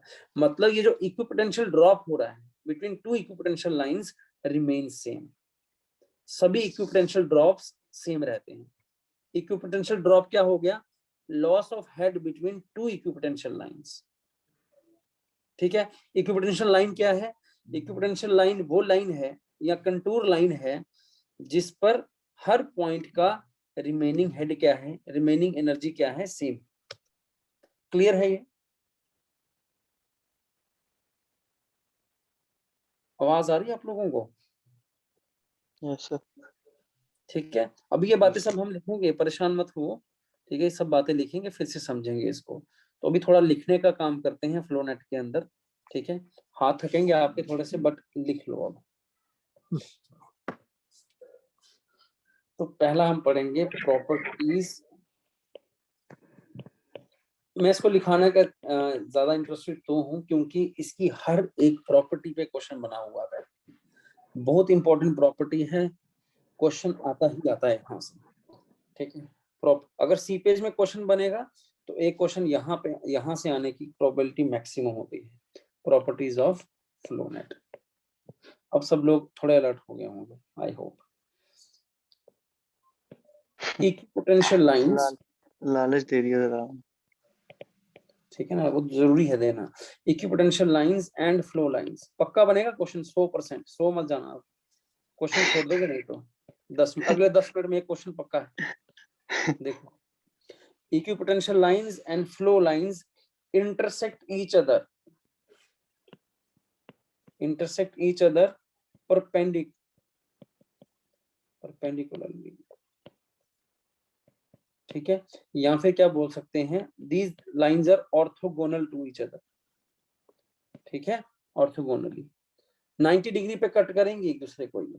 ठीक है, फ्लो नेट में बनाया भी था हमने। यहाँ देखो, ये जो एंगल है ये कितना है, 90 degree. This is your first point. Second property, simple question बन जाता है वहां पे, पोटेंशियल लाइन और फ्लो लाइन के बीच में एंगल कितना है, कितने एंगल पे इंटरसेक्ट करता है। क्वेश्चन देखे हमने इस तरह से पेपरों में। दूसरा, ठीक है, देखो जो भी फ्लो होना है वो किस, अब रास्ता कौन बता रहा है आपका, 5-1, 5-2, 5-3, क्योंकि ये क्या है, ये फ्लो लाइंस हैं। फ्लो लाइंस क्या होती हैं, जो रास्ता बताती हैं हमें, ठीक। कोई भी फ्लो इन लाइन के अक्रॉस नहीं हो सकता, ऐसे नहीं फ्लो हो सकता। फ्लो कैसे होना है, अलोंग स्ट्रीम लाइन, ठीक है। तो पेपर में क्या है ना, जब 10 क्वेश्चन सब्जेक्ट आते हैं ना, तो ये दो शब्द ये भी कंफ्यूज कर देते हैं, अक्रॉस और अलोंग। तो मुझे बताओ, फ्लो किसके अलोंग होता है, फ्लो लाइन के, फ्लो लाइन, अक्रॉस नहीं होता फ्लो लाइन के, ठीक है। There can be no flow, क्या लिखूं, अक्रॉस के अलोंग, नहीं across, across flow line, there can be no flow across flow line, ठीक है। Third point,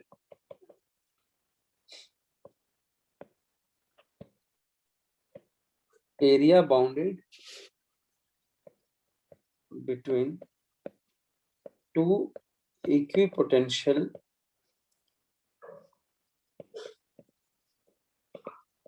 lines and flow lines,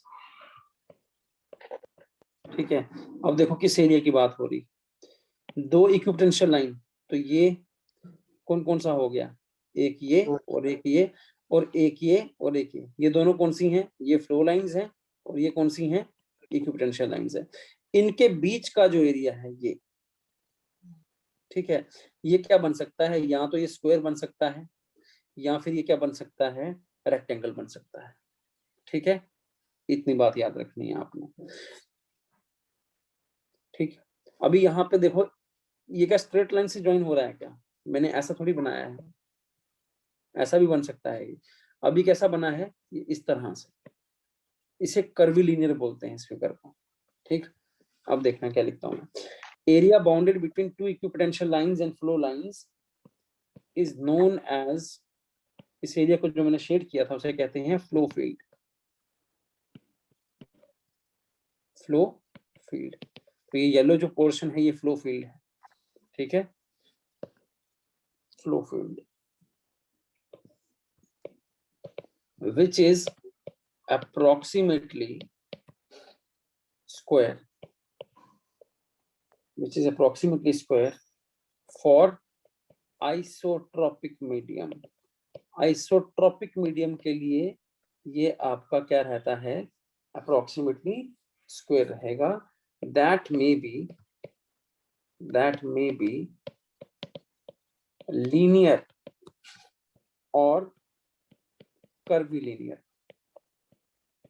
linear और कर्वीलिनियर, एंड इज अप्रोक्सीमेटली, मैंने कहा दो फिगर हो सकती हैं, एंड इज अप्रोक्सीमेटली क्या लिखूं, रेक्टेंगल, किसके लिए, for non isotropic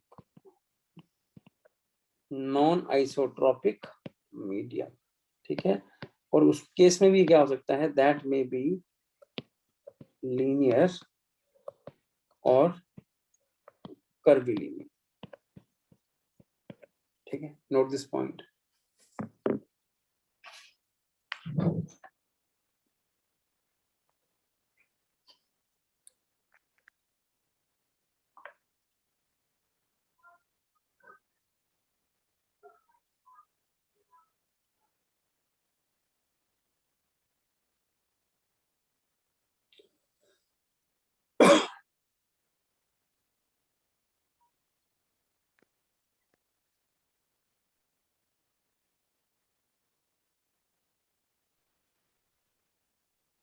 sir figure draw करें, वो अभी नहीं किया है, नहीं अभी मत करो, करवा देंगे, अभी रुक जाओ, पहले प्रॉपर्टीज लिख लेते हैं फिर करेंगे फिगर ड्रॉ, ठीक है सर। ठीक है। Next property, that is fourth one, loss of head between two equipotential lines, बताओ चेंज होता है या सेम रहता है? मैंने एक्सप्लेन किया पहले आप, loss of head between two equipotential line. ये यहाँ पर, ये देखो यहाँ भी डेल्टा एच रहा था और यहाँ भी डेल्टा एच रहा था, अगले वाले में भी डेल्टा एच रहेगा।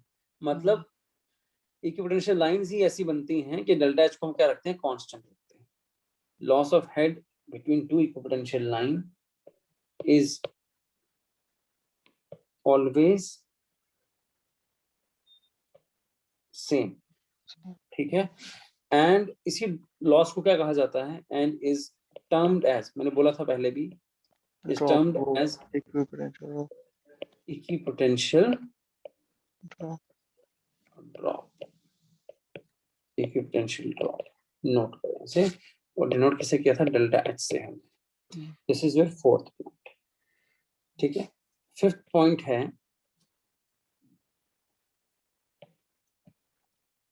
the area between two flow lines. The area between two flow lines is termed as flow channel. Flow channel मतलब ये area,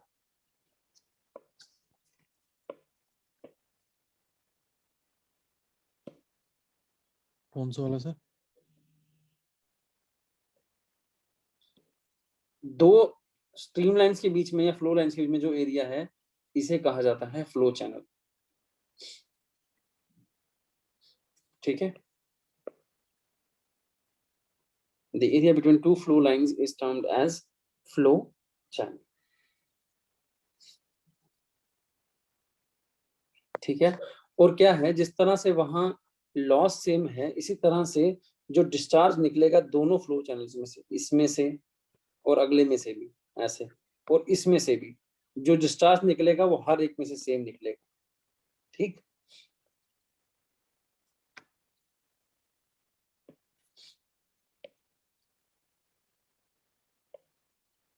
and discharge through each flow channel is same. Discharge through each flow channel is same.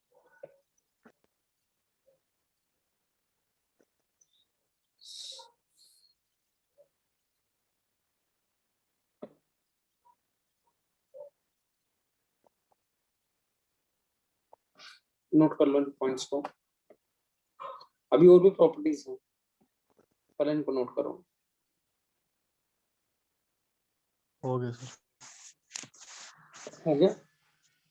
अच्छा, अगर ये flow field small होगा, जैसे ये flow field है, अगर ये स्मॉल होगा मतलब इसका एरिया स्मॉल होगा, डायमेंशन स्मॉल होगा, तो बताओ क्या चीज इंक्रीज होगी? एरिया स्मॉल होने पे क्या इंक्रीज होता है? velocity will increase. Velocity will increase.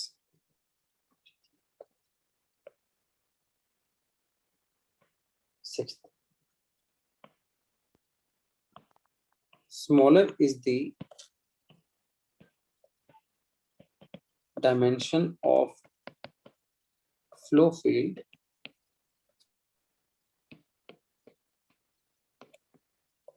greater will be the velocity of flow through it.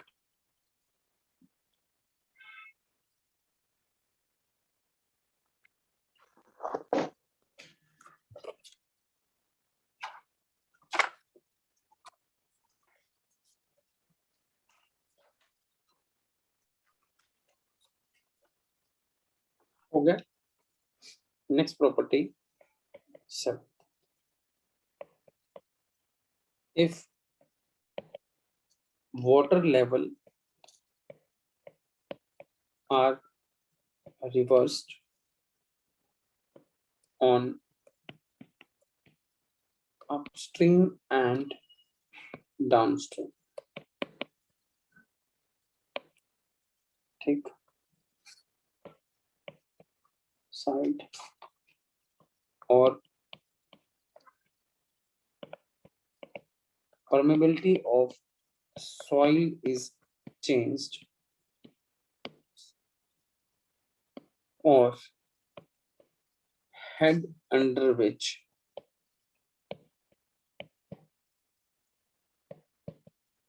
flow takes place is changed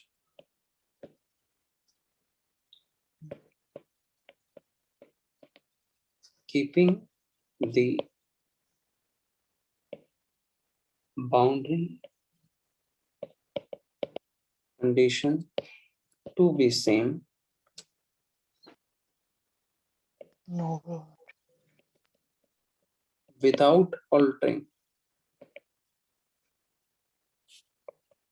the space geometry of flow. There is no change in flow. This is the last property.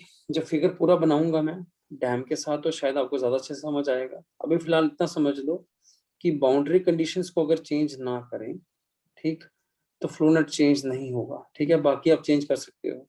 Downstream और upstream पर क्या है, तो water level reverse हो जाए, ठीक है, या फिर परमेबिलिटी या सॉइल का चेंज हो जाए, या हेड अंडर में जो फ्लो चल रहा है वो चेंज हो जाए, उन सब बातों से फ्लो नेट पे कोई चेंज नहीं पड़ेगा अनटिल एंड अनलेस आप बाउंड्री कंडीशन चेंज ना करो या ज्योमेट्री ऑफ फ्लो चेंज ना करो। ठीक है,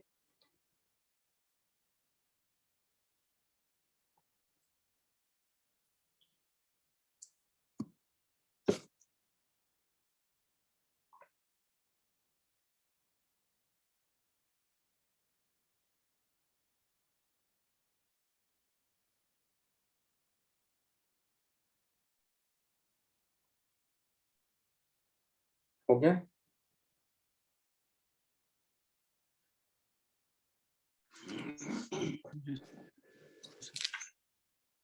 ठीक है, अब जरा डायग्राम बना लो ऊपर वाली, अगर समझ आ रही है तो। ठीक है, येलो वाले को फ्लो फील्ड लिख लेना बीच में, ठीक है, और यहाँ पर इस तरह से एरो मार के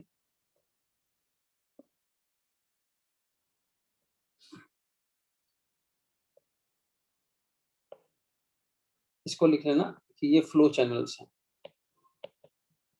फ्लो चैनल। एक्स जो है वो फ्लो फील्ड है। ठीक,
हो गया।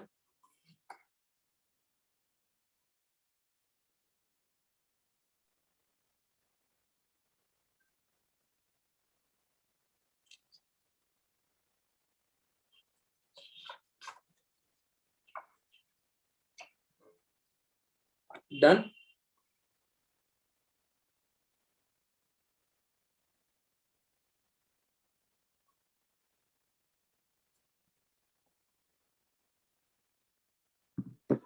यस सर, हो गया। बाकी बातें करने से पहले क्वेश्चन करते हैं, जितना भी पढ़ा उस पे आपको कराएं question.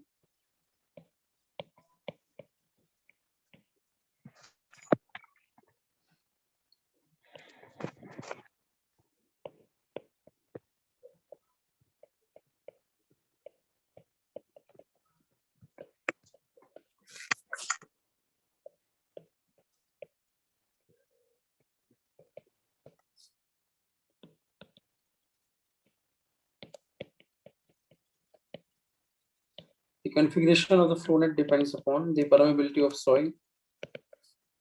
Option B, the difference in head between upstream and downstream sides. C, the boundary condition of flow.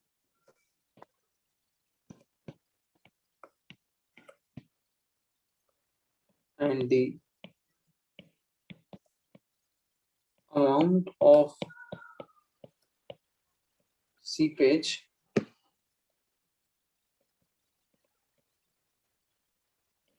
that take place. बताओ जरा क्या आंसर होगा इसका? Boundary condition boundary condition boundary condition of flow. ठीक, नोट कर लो इसको. Next question साथ में नोट करें.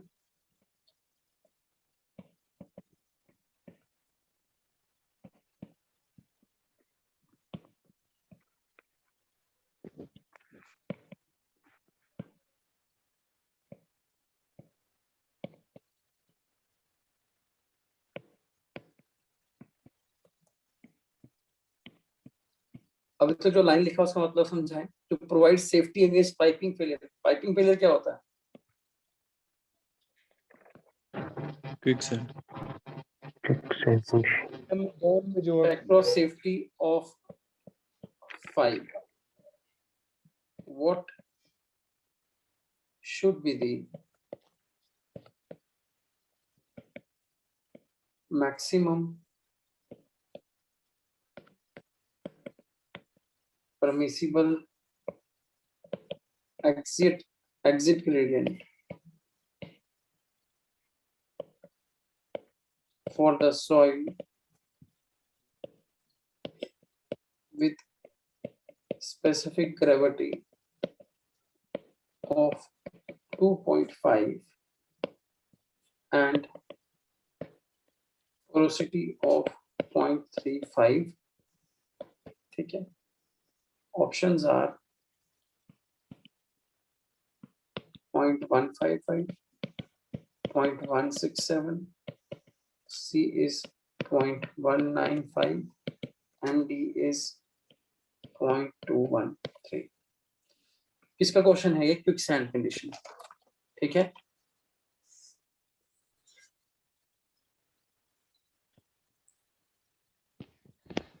आपको फैक्टर ऑफ सेफ्टी दिया हुआ है. ठीक है. आप लोगों से कह रहा है कि मैक्सिमम परमिसिबल एग्जिट ग्रेडियंट बताओ.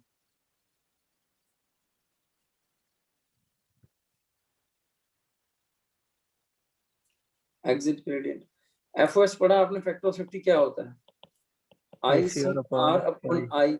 यहाँ पे जो आई है वो भी एग्जिट ग्रेडियंट. ठीक है. एग्जिट ग्रेडियंट देखना कब बोलते हैं, देखना बात समझना. जैसे कि ये डैम है ना, इस तरह से. डी. और डैम के पीछे, एक मिनट, डैम के पीछे लेवल होगा, आगे कुछ लेवल होगा इस तरह से पानी का. ये जो हेड होगा ये फ्लो कॉज करेगा. तो यहाँ से इस तरह से फ्लो लाइन जाएंगी. ठीक है. अपवर्ड फ्लो कहाँ, किस रीजन में जाके है? इस रीजन में अपवर्ड फ्लो है. और यहीं पर चांसेस है कि क्या हो जाए, क्विक सैंड कंडीशन हो जाए. तो हम लोग चाहते हैं कि यहाँ पर जो आई डेवलप हो किससे कम होना चाहिए? ICR से कम होना चाहिए. तो यहाँ पर आपका पानी एग्जिट हो रहा है ना बाहर को, इसीलिए इसको क्या कह रहे हैं? एग्जिट ग्रेडियंट कह रहे हैं. ठीक है. अब बताओ क्या आंसर है? सो डी.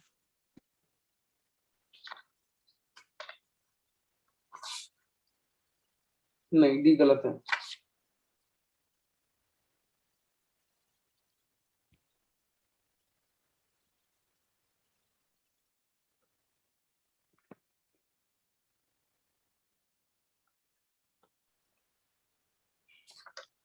कैसे करेंगे इसे?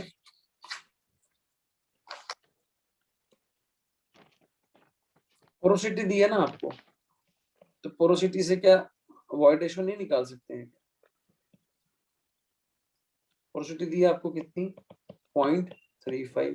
वॉइड रेशियो कैसे निकालेंगे? n/1 - n. 0.35 अपॉन 0.65. ऐसा ठीक, उसके बाद क्या करेंगे, एफओएस के फॉर्मूला में आपको 5 पुट करना है यहाँ पर, और आई यहाँ से निकल जाएगा एक्सिट ग्रेडियंट। आईसीआर निकाल लो, आईसीआर का फॉर्मूला आपके पास जीएस माइनस 1/1 प्लस ई। जीएस कितना दिया है 2.5, क्वेश्चन के अंदर -1, ई कितना है, डायरेक्ट पुट कर दिया था सर। इसको सॉल्व करोगे देखना कितना आता है ई का वैल्यू।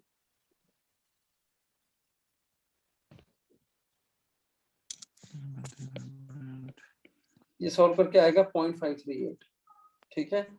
उसके बाद ई का वैल्यू यहाँ पे पुट करोगे 0.538, ये आ जाएगा 1.5/1.538, ठीक है।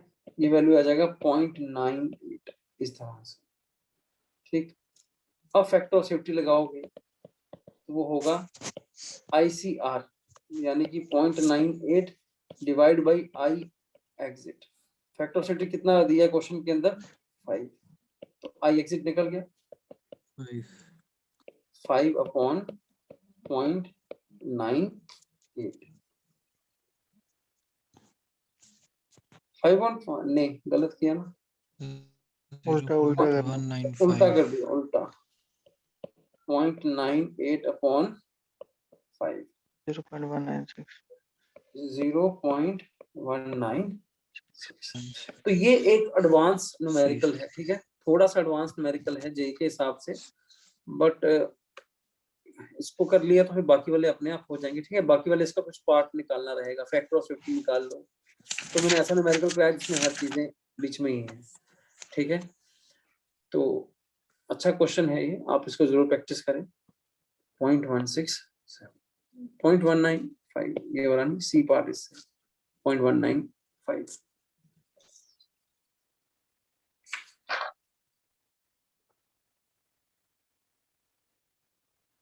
सर ये थोड़ा नीचे करना। लाओ जी,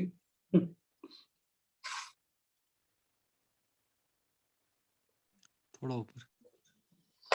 ऊपर दें, तो जो नीचे वाला वो परेशान हो जाएगा। सर लिखने दे। हो गया, करे ऊपर। अब ये लो, आंसर कर दिया सर, क्वेश्चन लिखना। अच्छा क्वेश्चन लिखना, लिखो यार।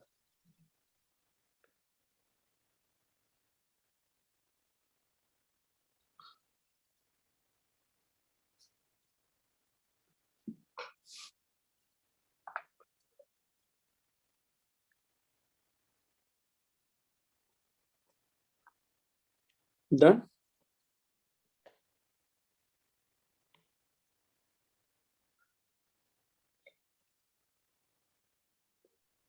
यस। ठीक है, एक और क्वेश्चन ले लो theoretical. During seepage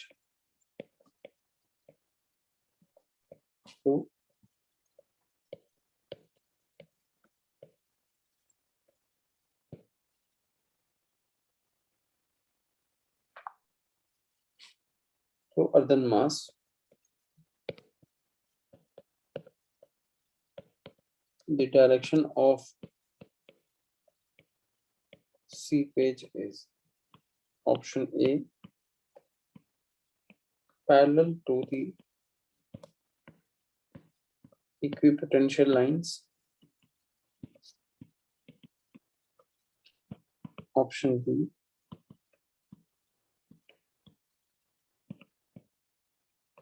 perpendicular to the streamlines, option C, perpendicular to the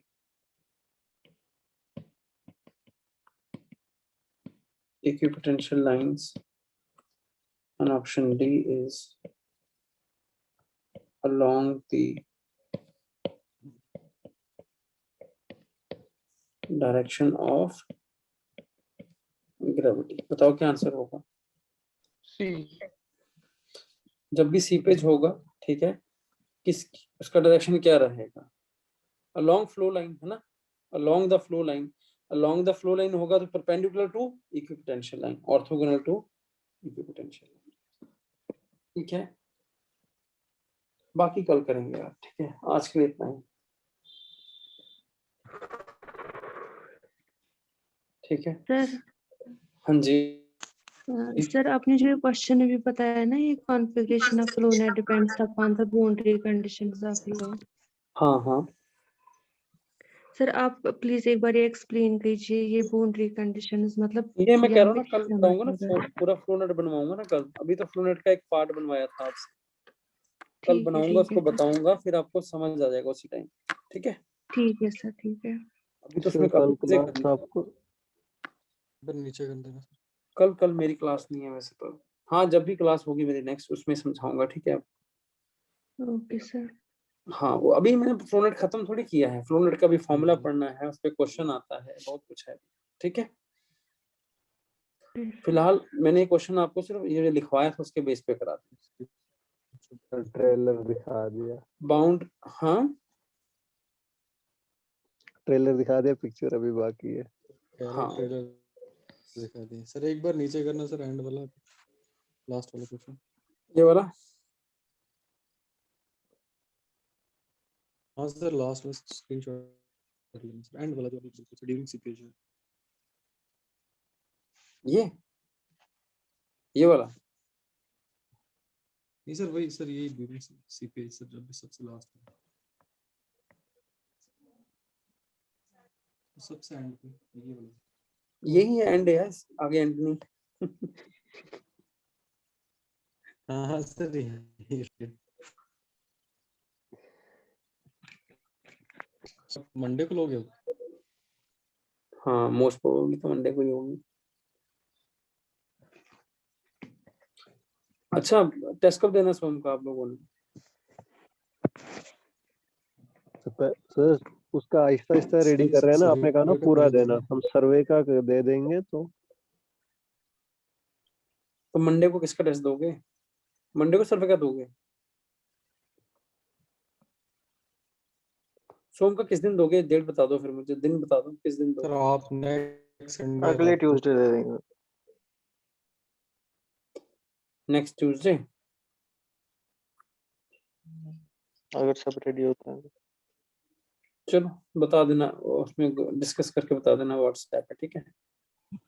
okay. और इसको भूल मत जाना, अगली क्लास में आओगे तो याद करके आना, थोड़ा इधर से करेंगे, नहीं तो भूल जाओगे आप ये चीजें, ठीक है। इसको अच्छे से रिवाइज कर लेना।